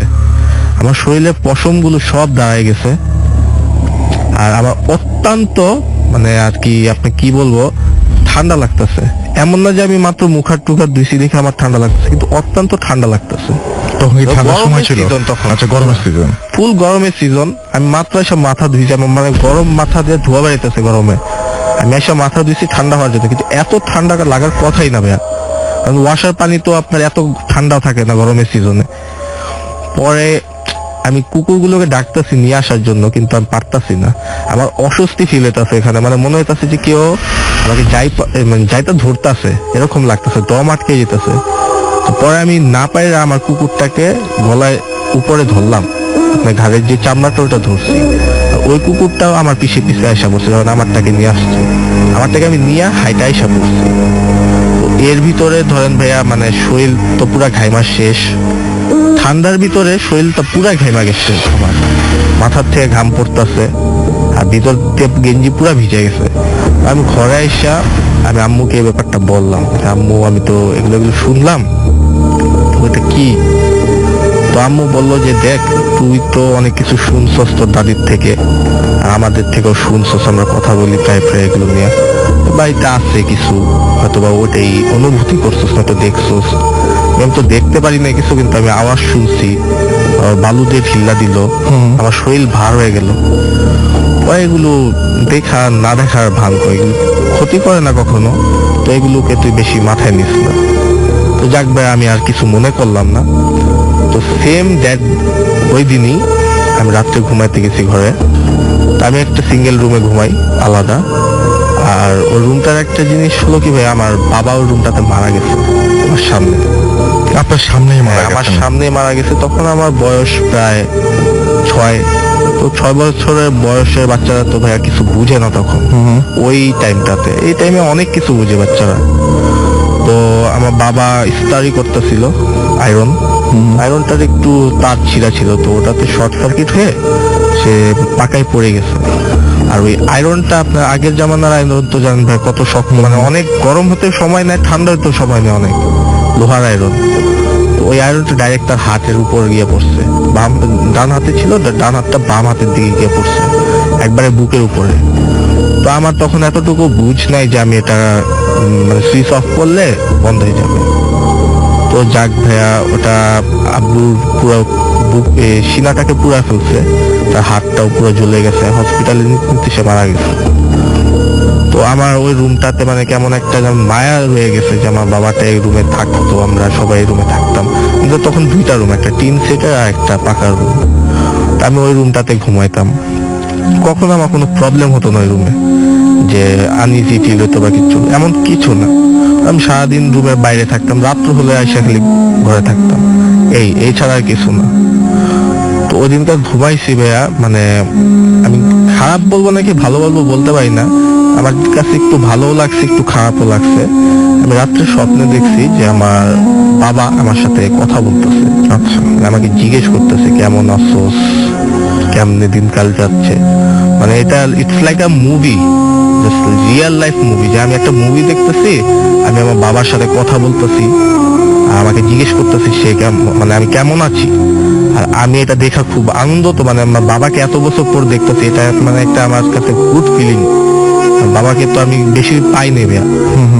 আমার বাবা সারা জীবন বাইরে থাকছে, সে আমি হওয়ার আপনার 5 বছরের মাথায় আসছে, 5 কি 4 বছরের মাথায় আসছে। আমি তাকে জাস্ট 2 ইয়ার্সের জন্য পাইছি, অললেস। আমার ছোট ভাই তাকে মনে হয় 1 বছর কোলে থাকা অবস্থায় সে মারা গেছে। আমার মাও ওনাকে বেশি পায় নাই। সো আমরা সবাই ওনাকে খুব মিস করি। তো ওই কারণে আমার কাছে খুব ভালো লাগছে যে আমি বাবাকে দেখতেছি। এতটুকু আমার মনে হচ্ছে যে আমি যে স্বপ্নে দেখতেছি, আমার জাস্ট ভালো লাগতেছে। তো ওটা দেখার পর হঠাৎ করে মানে সে চলে গেল। মানে আমার পুরা, যেমন আপনার টিভি দেখতেছেন কারেন্ট চলে গেল, সব অফ হয়ে গেল, এরকম সব ডার্ক হয়ে গেল। আর রুমের ভিতরে হয়ে মানে তখনই আমি হঠাৎ করে দেখলাম যে আমার পুরো রুমটা ভর্তি। আমরা যখন কার্টুন দেখি, কার্টুনে ভূত থাকে না ভাইয়া, জাস্ট আপনার কি বলবো, মাথা থাকে, হাত থাকে, শরীর থাকে, কিন্তু পা থাকে না, পায়ের জায়গায় ল্যাজের মতন থাকে, স্মোক টাইপের। মানে এইসব সব ঘুরতেছে আমার রুমটার ভিতরে, দৌড়াদৌড়ি করতেছে আমাকে ভয় দেখানোর জন্য। আর তাদের চেহারাগুলো ভাই মানে পুরো বিরল আকৃতির। এটা দেখা মানে আমি সাথে সাথে ধরেন আমার ঘুমটা ভেঙে গেল, আর আমি চিৎকার মারা ঘুমের থেকে উঠছি। আর আমার মা খুব মানে সফট স্লিপার, সে সামান্য একটু আওয়াজ পেলে ঘুম ভেঙে যায়। তো সে দৌড়ায় উঠছে ঘুমের থেকে, আর আমি সে দৌড়ায় আসার আগে আগে আমি লাইট অন করে আমি তার ঘরে দৌড় দিছি, তার সাথে ধাক্কা খেয়েছে। তো আম্মু আমাকে বলতেছে যে তোর কি হয়েছে। আমি বলতেছি যে আমি ভয় পাইছি, আমার রুমে কি জানি আছে। আমার ছোট ভাইটা ঘুমাইতেছিল, ও ঘুমের থেকে উঠছে চেঁচামেচি শুনা। তো ওইটা আমার ঘরে গিয়ে দেখে যে কিছুই নাই। তো আমি আর ভয়ে ওই ঘরে ঘুমাইতে পারিনি। তো আমি আম্মুর সাথে সারা রাত্র ঘুমাইছি। পরের দিন আমার দাদু তখনও বেঁচে আছিল। তো আমার দাদুকে আমি পরে বলছি সবকিছু, কিন্তু তাকে আর আমার মাকে আমি কখনো বাবার কথাটা বলি না, অন্য কথাটা বলছি যে আমি এরকম তাদের মন খারাপ হবে এই সমস্ত চিন্তা করে আপনি বলেন। সবাই, আমার দাদু আমার বাবাকে খুব আদর করতো, বড় ছেলে, আমার মাও মিস করো। তো আমার ছোট ভাইটা তখন যথেষ্ট বুঝে, আর আমিও তো ভাইয়া তাকে খুব মিস করি। তো আমি তাদেরকে এগুলো বলি না, কারণ হলো হয়তো বা বললে তারা ভালো ফিল করে নাকি খারাপ ফিল করে আপনি জানেন মিস না, করে, তার জন্য আমি এগুলো বলি নাই। তো আজকে যদি তারা শুনে এগুলো, তারা অবশ্যই বুঝতে পারবে, আমার মা যদি শোনা থাকে যে আমি এগুলো বলছি, তাকে কখনো বলি নাই। তো আমার দাদুকে জাস্ট বলছি এগুলো দেখছি। তো আমার দাদু অনেক কিছু জানে, যেহেতু পুরান আমলের মানুষ। তো সে মৌলবি টলবির থেকে পানি পড়া নিয়ে আসছে দূরের থেকে, ওটা আমাকে খাওয়াচ্ছে, পরে আমি পার্মানেন্টলি ঠিক হয়ে গেছি। এগুলো আর আমার রুমে হতো না। আর বর্তমানে এখন আমার রুমে আমি থাকি না, আমার রুমে আমার ছোট ভাই থাকে। আমাদের রুম আর একটা এক্সটেন্ড হয়েছে। তো ও 5 ওয়াক্ত নামাজ পড়ে, আপনার চিল্লাতে যায়, একবারে হাজি টাইপের। ও এগুলো এখন কোনো প্রবলেম হয় না, ঠিক আছে। তো এটাই আমার স্টোরি ছিল। ওকে, অনেক ধন্যবাদ আপনাকে আপনার ঘটনার জন্য। আমরা কিছু SMS দেখি। আমাদেরকে মৃদুল রহমান SMS করেছেন কুষ্টিয়া থেকে, অনেকদিন পর তিনি শুনছেন। এবং ফারজানা ইসলাম লোটাস বরিশাল থেকে SMS করেছেন। এবং আমি দেখলাম যে কে যেন লিখছেন যে ঘটনা পাঠাবো, বরিশাল আসেন, বরিশাল আসলে ঘটনা পাঠাবো। আমার কাছে যেটা মনে হয় যে আপনারা ঘটনা পাঠাতে পারেন। বরিশাল তো আমরা যাবোই বলেছি বইমেলা শেষ হলে, সেজন্য কিন্তু মানে ঘটনা পাঠাতে কোনো বাধা নাই। ঘটনা পাঠালে বরিশালের জন্যটা রেখে দেবো আমরা। একইভাবে সিলেটের কথাও বলতে পারি, সিলেটে যারা আছেন তারাও ঠিক একইভাবে ঘটনা পাঠাতে পারেন। এবং সেখান থেকে আমরা সেই ঘটনাগুলো সযত্নে রেখে দেবো। আমাদেরকে এছাড়াও দেখতে পাচ্ছি হিমেল এবং তার ওয়াইফ মিলিয়ে এখানে SMS করেছেন। ভূত এফএমের সাথে আছেন তারা। MD লাবলু আমাদের দুর্গাপুর আছে থেকে SMS করেছেন। এবং খুলনার ঘটনা অনেক ভয়ের ছিল। আজকে আমাদের কাছে কিছু অডিও ক্লিপ রয়েছে, যে অডিও ক্লিপগুলো আমরা প্লে করবো একে একে। সেই অডিও ক্লিপগুলো বেসিক্যালি আমরা বিভিন্ন জায়গায় যেখানে গেছি, অনেক জায়গাতে আমরা সবার ঘটনা শেষ পর্যন্ত নিতে পারিনি, কারণ অনেক স্টোরি অনেকে বলতে এসেছিলেন। তো তাদের ঘটনাগুলো আমরা রেকর্ড করে নিয়ে এসেছিলাম। 2-1টা ঘটনা পারলে সে তাদের শোনাবো আমরা। আমাদেরকে বাপ্পি SMS করেছেন হাজারিবাগ থেকে। এছাড়াও হৃদয়, তিনি বলছেন যে অনেক ভয় পাচ্ছেন। শেরপুর থেকে তিনি SMS করেছেন। হামিম আমাদেরকে খুলনা থেকে SMS করেছেন। অর্চি ঢাকা থেকে SMS করেছেন। এবং তিনি বলছেন যে ফার্স্ট মেলটা দারুণ ছিল এবং লাস্ট স্টোরিটাও ভালো ছিল। খুলনা থেকে আনোয়ার এবং তার ওয়াইফ আফরিন আবার লিখেন সেকেন্ড স্টোরিটা তার কাছে হেভি লেগেছে। হিমেল পান্ডে আমাদের SMS করেছেন আমাদেরকে দেখতে পাচ্ছি। এছাড়াও আজমল আমাদের SMS করেছেন। আবার SMS করেছেন আমাদেরকে দেখতে পাচ্ছি বর্ণ সহ আরো অনেকে। আমরা চলে যাব আমাদের পরবর্তী ঘটনা। এটা একটা ইমেল পড়তে চাই, আরো একটা ইমেল পড়ে ফেলি এবং চেষ্টা করি। আচ্ছা, এই ইমেলটি যেভাবে পাঠিয়েছেন সেভাবেই পড়ছি। রাসেল ভাই, আসসালামু আলাইকুম। জিজ্ঞেস করলাম আপনি কেমন আছেন। আপনি অলওয়েজ ভালোর দলে। আমি 4 বছর যাবত ভূত এফএমের রেগুলার লিসনার। আপনাদের শোটা আমার অনেক ফেভারিটের মধ্যে একটা। যাই হোক, কথা না বাড়িয়ে ঘটনা বলে ফেলি। ছোট্ট ঘটনাটি আমার মামার সাথে ঘটেছে। মামা কোরআনের হাফেজ। আমার মামা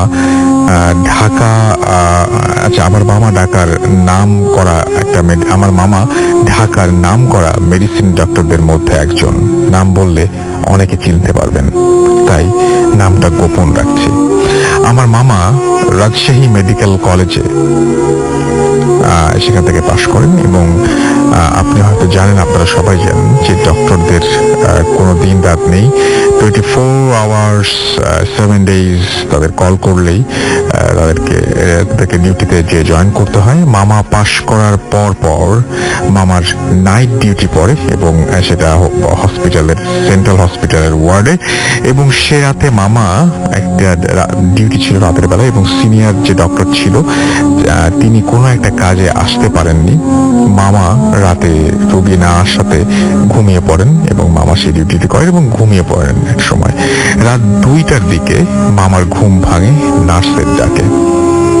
রোগী আসছে, নার্স মামাকে ডেকে দেন। মামা গিয়ে দেখেন যে একজন বৃদ্ধ মহিলা এসেছেন এবং খুব বয়স্ক, তার বয়স প্রায় 75-এর কাছাকাছি হবে। অবাক করা বিষয় হলো যে রোগীর সাথে কোনো অ্যাটেন্ডেন্ট বা সঙ্গী আসেনি। ওয়ার্ড বয়কে জিজ্ঞেস করেই সে বলল যে লোককে মানে কোনো লোক বলল যে সে এক লোককে দেখেছিল, কিন্তু তাকে কোথাও পাওয়া যাচ্ছে না। স্পেলিং একটু ঝামেলা আছে বলে আমার পড়তে একটু অসুবিধা হচ্ছে। মামা এসব পরে দেখবে বলে আর পাত্তা দিল না। রোগীর অবস্থা খুব সিরিয়াস ছিল, অনেক হেভি একটা প্যালপিটেশন হচ্ছে এবং এক পর্যায়ে মামা দেখতে পেল যে তার সেই বৃদ্ধার হার্টবিট বন্ধ হয়ে যাচ্ছে এবং বন্ধ হয়ে গেছে অলরেডি। এবং রোগীর হার্টবিট বন্ধ হলে আপনারা সবাই জানেন যে ডক্টররা বুকে প্রেসার দিয়ে হার্টটাকে পুনরায় চালু করার চেষ্টা করেন। মামা তাই করলেন, কিন্তু সেই বৃদ্ধাকে আর বাঁচানো গেল না। কিছুক্ষণ পর বৃদ্ধা মারা গেলেন এবং নার্সকে বাকি সব কাজ বুঝিয়ে দিয়ে একবার রাউন্ড দিয়ে মামা তার রুমে চলে গেলেন। এরপর 3টা বাজে মামা ঘুমিয়ে পড়েন। হঠাৎ মামার ঘুম ভেঙে যায় এবং আচমকা চোখ খুলে মামা দেখতে পান যে তার বুকে কেউ চাপ দিচ্ছে, তার বুকে কেউ 2 হাত দিয়ে চাপ দিচ্ছে এবং এবং এবং বাইরে থেকে আসছে একটা আবছা আলো আসছিল এবং সেই আলোটা চিনতে কষ্ট হলো না এবং তিনি দেখতে পেলেন যে তার বুকে, মামার বুকে চাপ দিচ্ছে সেই বৃদ্ধা মহিলা যাকে তিনি বাঁচানোর চেষ্টা করেছিলেন এবং কিছুক্ষণ আগে যাকে অনেক চেষ্টা করে তিনি বাঁচাতে পারেননি। অনেকবার ওই একইভাবে, ঠিক যেভাবে তিনি বুকে চাপ দিয়ে তাকে বাঁচানোর চেষ্টা করেছিলেন, ঠিক সেই একইভাবে তাকেও সেই বৃদ্ধা মহিলাটি বুকে চাপ দিচ্ছে ঠিক একইভাবে। মামা ওই মুহূর্তে সেন্সলেস হয়ে পড়েন। পরদিন সকালে মামার যখন সবকিছু মনে পড়ে তখন নার্সকে জিজ্ঞেস করেন সেই বৃদ্ধার কথা। নার্স জানায় লাশ মর্গে আছে, কেউ নিতে আসেনি। মর্গের লাশ নিতে না আসলে সেই রোগীগুলোকে সাধারণত অ্যানাটমি হলে এডুকেশন পারপাসে রেখে দেওয়া হয়। মামার ডাক্তারি জীবনে তিনি অনেক কিছু দেখেছেন, কিন্তু এরকম ইনসিডেন্টের ব্যাখ্যা তিনি কখনো দিতে পারেননি। আচ্ছা, আমার এসএসসি এক্সাম চলছে, পছন্দ হলে পড়ে শোনাবে। আমি পড়লাম, স্পেলিংটাতে একটু ঝামেলা ছিল বলে পড়তে একটু কষ্ট হয়েছে, বাট স্টোরিটা খুব অদ্ভুত রকমের এবং আমার কাছে আসলে অদ্ভুত লেগেছে স্টোরিটা। যে আপনারা যারা মেডিকেল কলেজে পড়াশোনা করছেন এবং যারা ডাক্তার হবেন বা ডাক্তার হয়ে গেছেন, যারা এই মুহূর্তে ডিউটিতে আছেন, তারা যদি কেউ শুনে থাকেন, ডেফিনেটলি আপনাদের শিউরে ওঠার মতো একটা ঘটনা। এবং আমি অনেক দিন আগে একটা ঘটনা এরকম শুনছিলাম, মানে ভূতাফনি আমরা পেয়েছিলাম যে একজন ডক্টর দূরের কোনো একটা হসপিটালে যান এবং সেই হসপিটালেও তিনি ডিউটি করতে করতে একটা সময় যখন রেস্ট নিচ্ছিলেন, সেই সময় একজন গার্ড এসে জানায় যে বাইরে একজন মহিলা এসছেন এবং খুবই জরুরি দরকার, তাড়াতাড়ি তাকে যেতে বলেন এবং তিনি সেখানে দৌড়ে যান। দৌড়ে গিয়ে দেখেন যে বাইরে একজন মহিলা দাঁড়িয়ে আছে, তার হাতে একটা নবজাত শিশু, এবং তাদেরকে ভেতরে নিয়ে আসেন ডক্টর। এবং ভেতরে নিয়ে আসার পরে তাদেরকে ট্রিটমেন্ট দেওয়ার চেষ্টা করার একটা পর্যায়ে দেখেন যে অলরেডি যে বাচ্চাটাকে তিনি নিয়ে এসেছেন সেই বাচ্চাটা মৃত এবং সেই বাচ্চাটাকে তিনি বাঁচাতে পারেন না। পরে তিনি যখন মানে খুব হতাশ হয়ে তার মাকে সেই ব্যাপারটা বলতে যান যে আপনার বেবি আর বেঁচে নেই, তখন দেখেন যে সামনে মা নেই, ওই ঘরের মধ্যে কেউই নেই, তিনি এবং তার সেই ছোট্ট বাচ্চাটা। এবং তিনি একটা সময় খুব আতঙ্কগ্রস্ত হয়ে থাকেন যে মানে রাগারাগি করে যখন কাউকে পান না তখন আতঙ্কগ্রস্ত হয়ে যান যে একটু আগে যে মহিলা বাচ্চা নিয়ে আসলো সেই মহিলা গেল কোথায়। তিনি রুম থেকে বের হয়ে যে গার্ড তাকে ডাকতে পাঠিয়েছিলেন বা ডেকে নিয়ে আসছিল, সেই গার্ডকে তিনি খুঁজতে বের হন এবং সেই গার্ডকেও তিনি খুঁজে পান না। পেয়ে যান আরেকটা গার্ডকে এবং তাকে যে যখন বলেন যে আমাকে ডেকে নিয়ে আসছিল পেশেন্ট দেখার জন্য, ও কোথায়, তখন যে গার্ডটি তখন তার সামনে ছিল সে বলল যে ও আজকে ডিউটি করতেই আসেনি। তখন তিনি বলেন ডিউটি করতে আসেনি, তাহলে পেশেন্ট আসলে কিভাবে? পেশেন্ট আসবে কিভাবে, এখানে তো কলাপসিবল গেট লাগানো। উনি তখন বলেন যে তাহলে ইমার্জেন্সিতে ওই পেশেন্ট মানে ওই বাচ্চাটা কোত্থেকে এলো। তাড়াতাড়ি করে দুজন যান সেই রুমে এবং গিয়ে দেখেন যে সেখানে বাচ্চাটিও এখন নেই। মা তো আগে থেকেই ছিল না, বাচ্চাটিও এবার নেই, কিন্তু সেই বাচ্চাটিকে জড়িয়ে নিয়ে যে টাওয়েলটা নিয়ে আসা হয়েছিল সেই টাওয়েলটি তখনও পড়ে আছে এবং সেই টাওয়েলটির গায়ে কিছু ফ্লুইডের মতো কিছু জিনিসপত্র লেগেছিল, যেগুলোকে বোঝা যাচ্ছে যে ওর মধ্যে একটা নবজাত শিশু রাখা ছিল। এবং এই ব্যাপারটা পরের দিন তিনি সকালবেলায় ইমাম সাহেবের সাথে ডিসকাস করেন এবং এই ঘটনাটা খুব অদ্ভুত এবং এখন যেটা শুনলাম সেটাও খুব অদ্ভুত একটা ঘটনা। এরকম ঘটনা অহরহ ঘটে হয়তো না, কিন্তু যখন ঘটে তখন সবাইকে শিউরে দেওয়ার মতো এই ব্যাপার ঘটে। যাই হোক, আমরা চলে যাব একটা অডিও ক্লিপে এবং তারপর একটা বিরতি এবং তারপর আমরা আবার ফিরে আসবো। সেই পর্যন্ত আমাদের সঙ্গে থাকুন। স্টে টিউনড টু রেডিও ফুর্তি এন্ড ডোন্ট স্টপ দ্য ফুর্তি।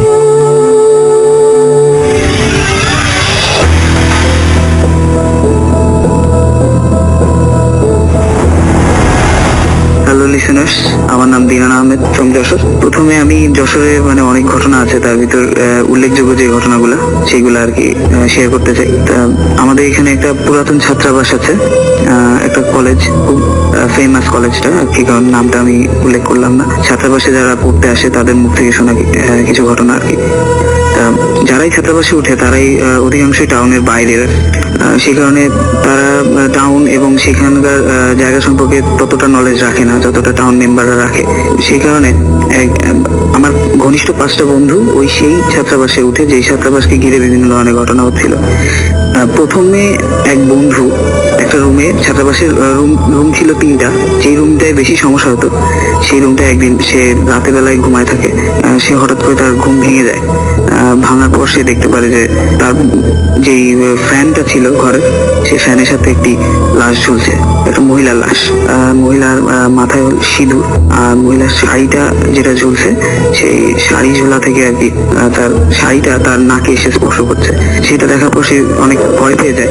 ভয় পাওয়ার পর সে মানে অন্য বন্ধুদের ইনফর্ম করার জন্য অন্য রুমে যায়। অন্য রুমে যেয়ে দেখে যে সবাই ঘুমাচ্ছে এবং সে সবাইকে জাগায় এবং জাগিয়ে বলে যে আমি এভাবে এই জিনিসটা দেখছি। এখন তারা যখন যায় সেই রুমে, যে দেখে ফ্যানটা হালকা হালকা নড়ছে, কিন্তু ওখানে কোনো লাশ বা অন্য কোনো চিহ্ন নাই, কিন্তু ঘরটায় প্রচুর গন্ধ, পচা গন্ধ। তারপরের থেকে আসলে মেইন প্রবলেমটা শুরু হয়। তারপরের দিন যখন সে বাথরুমে গোসল করতে যায় তখন দেখে যে সব জায়গায়, বাথরুমে সব জায়গায় ব্লাড, মানে রক্ত আর কি। ইভেন পানিতেও প্রায় রক্ত ছিটা ফোটা লেগে থাকে, পানিটাও লাল হয়ে গেছে এবং সাথে হলো সাবান যেটা ছিল সাবানটাও রক্ত মাখা।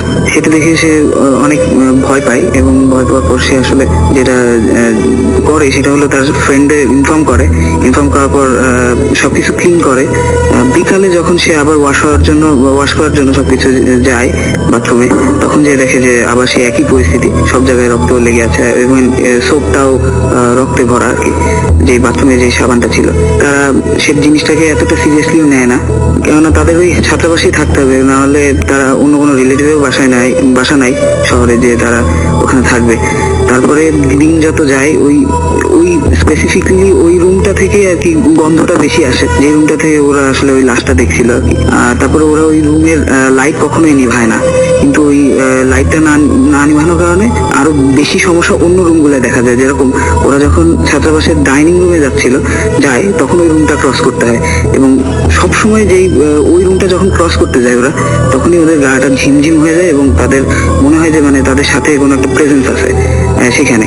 ওই রুমটার দিকে তাদের মানে আকর্ষণটা বেশি আর কি, সেই কারণে তারা ওই রুমটাকে তালা বন্ধ করে রাখে।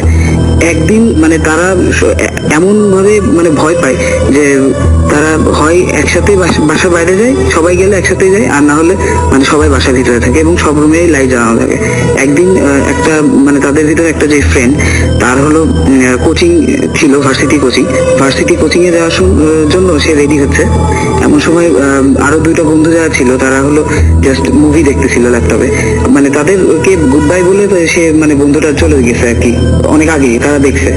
কিন্তু মানে হঠাৎ করে তারা দেখতে পেলো যে প্রায় 1 ঘন্টা পর ওই বন্ধুটাই ওই রুম থেকে বের হচ্ছে, যে রুমটা তালা বন্ধ ছিল।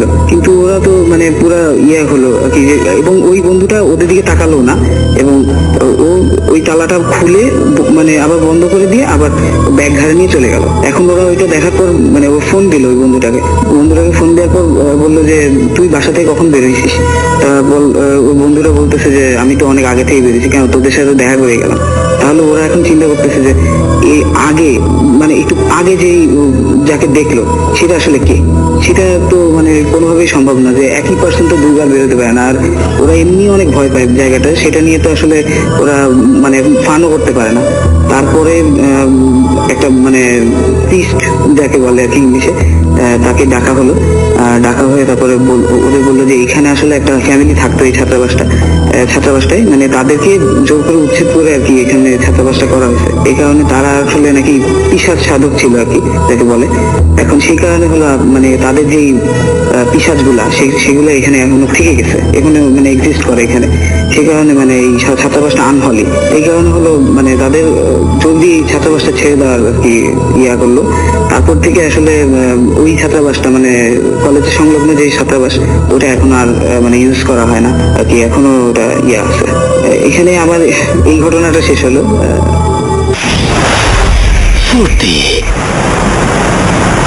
With Gramin Phone.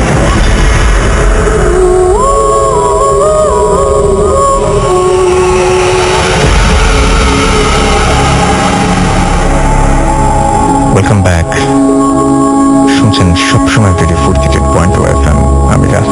সাথে। আমার সাথে রয়েছে মাসুম এবং আজকের অতিথিরা এবং আপনাদের সবাইকে আরো একবার স্বাগত জানাচ্ছি ফুড এফএম এ। এবং সেই সাথে আমাদের ফেসবুক পেজে আমি দেখতে পাচ্ছি যে দেবাশিস নন্দী লিখেছেন যে সাপোজ রাসেল ভাই দ্যাটস ইউ, যে আমি হচ্ছে বাস কন্ডাক্টর, আমি কি করতাম? অবভিয়াসলি উনি যেটা করেছেন আমি তাই করতাম। অনেক ভয় পেতাম এবং ওনাকে আরো একবার থ্যাঙ্কস জানাচ্ছি যে উনি ঘটনাটা লিখে পাঠিয়েছেন প্রথমে। আর যে রাজীব আমাদের SMS করেছেন, অনেক ভয়ঙ্কর একটা ছবি, রাসেল ভাই ভীষণ ভয় পাচ্ছে। আমাদেরকে এছাড়াও দেখতে পাচ্ছি আব্দুল্লাহ কাইয়ুম SMS এখানে কমেন্ট করেছেন নাসরিন নদী, SI নীরব আমাদের এখানে লিখেছেন, নীল মেঘ আমাদের এখানে লিখেছেন দেখতে পাচ্ছি। এছাড়াও রায়হান চৌধুরী, রনি হাওলাদার, শিমুল চন্দ্র সরকার, মুফাজ্জল চৌধুরী মুর্শেদ, এছাড়াও SAR শিমুল, হৃদয়, এছাড়াও আরমান উদ্দিন, MD সাউন্ড তন্ময় সহ আরো অনেকে। এবং আপনিও চলে যেতে পারেন এই পেজটিতে www.facebook.com/radio.fruity। এই পেজে গিয়ে আপনিও কিন্তু এখানে লিখতে পারেন আপনার কেমন লাগছে আজকের ঘটনা এবং সবকিছু। MD রায়হান আমাদের ভূত এফএমের যে পেজ সেখানে লিখেছেন। এছাড়াও দেখতে পাচ্ছি যে নিশ্চুপ পিঙ্কি আমাদের এখানে লিখেছেন, সজীব আমাদের এখানে লিখেছেন, ইব্রাহিম খালিদ আমাদের এখানে লিখেছেন এবং তিনি ময়মনসিংহ থেকে লিখেছেন। এছাড়াও আমাদের এখানে লিখেছেন দেখতে পাচ্ছি তাহসান আরিফ, এবং তার ভয় লাগছে তারপরেও তিনি শেষ পর্যন্ত শুনবেন তাই লিখেছেন। নাইম ইসলাম আমাদের এখানে আছেন, আমাদের এখানে রয়েছেন শাহ সুলতান, সৌরভ সহ আরো অনেকে। আপনি যদি থাকতে চান বা আপনি যদি আসতে চান তাহলে চলে আসুন www.facebook.com/bhutasam.russell। একটা কথা জানিয়ে দিই, সেটা হচ্ছে চলছে অমর একুশের বইমেলা এবং আগামীকাল সন্ধ্যায় এবং মোড়ক উন্মোচিত হচ্ছে আরো একটি বইয়ের, যে বইটির নাম হচ্ছে ম্যাপ নাম্বার 13 এবং এই বইটি আগামীকাল বাজারে আসছে।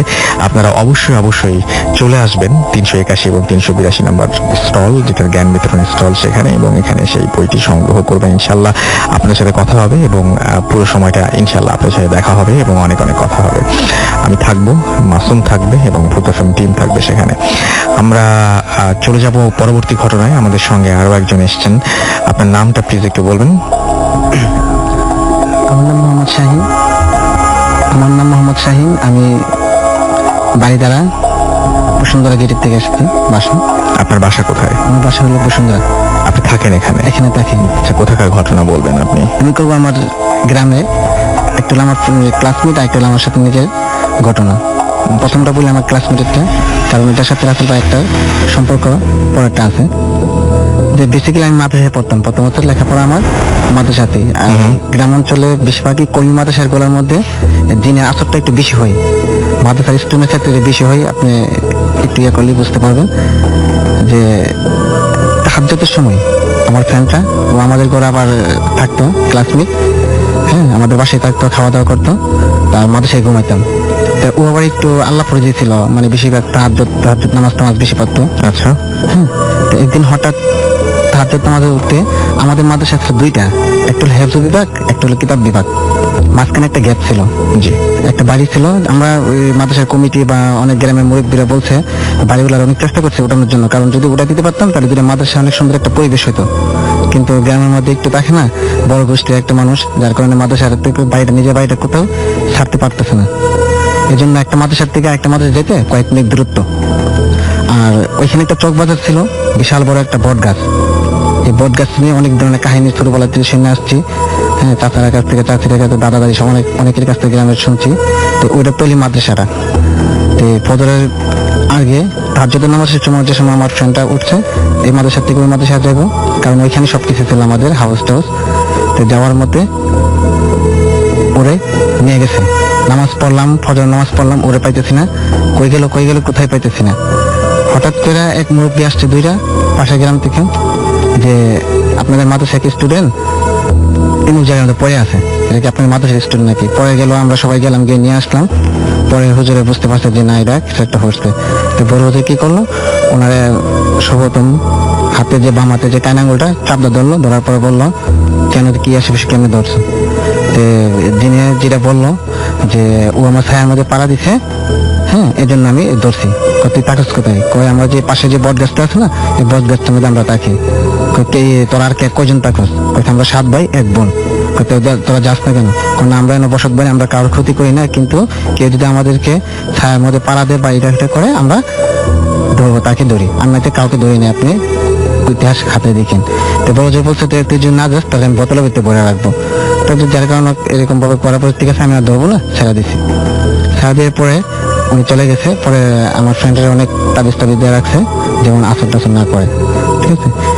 আর এরপরে কাহিনী হলো আমার নিজের সাথে, আমার ফ্রেন্ডের পাশের গ্রামে গেছি বেরোনোর জন্য। ওদের গ্রামে আবার কারেন্ট নেই, ঠিক আছে। আমি আবার একটু ভয় পাই, কারণ কারেন্টটা না থাকলে তো এমনি যেতেছে না। কিন্তু ওই সময় ঈদের সিজন ছিল, বলছে যে গরু বাজার আছে, গরু বাজার নিয়ে যাবেন না, তুমি আসো। তো ওর সাথে আমি ওদের গ্রামে বেড়াইতে গেলাম। যাওয়ার পরে রাত্রে হঠাৎ করে আমার একটু অসুবিধা হয়েছে, যার কারণে আমার বাড়িতে এসে আর গ্রামের মধ্যে গেলাম। টয়লেট গুলো একটু থাকে একটু দূরে, বাইরে থেকে একটু দূরে থাকে, যার কারণে আমার যাইতে একটু সমস্যা হইতেছে। আমি বললাম যে ভাই আপনি চলেন একটু কাছে দাঁড়িয়ে থাকেন। বলছে শুধু তুমি যাও, ব্যাপার না, আমি আসবো, ঠিক আছে। তো ভাইয়া দাঁড়া রয়েছে, আমি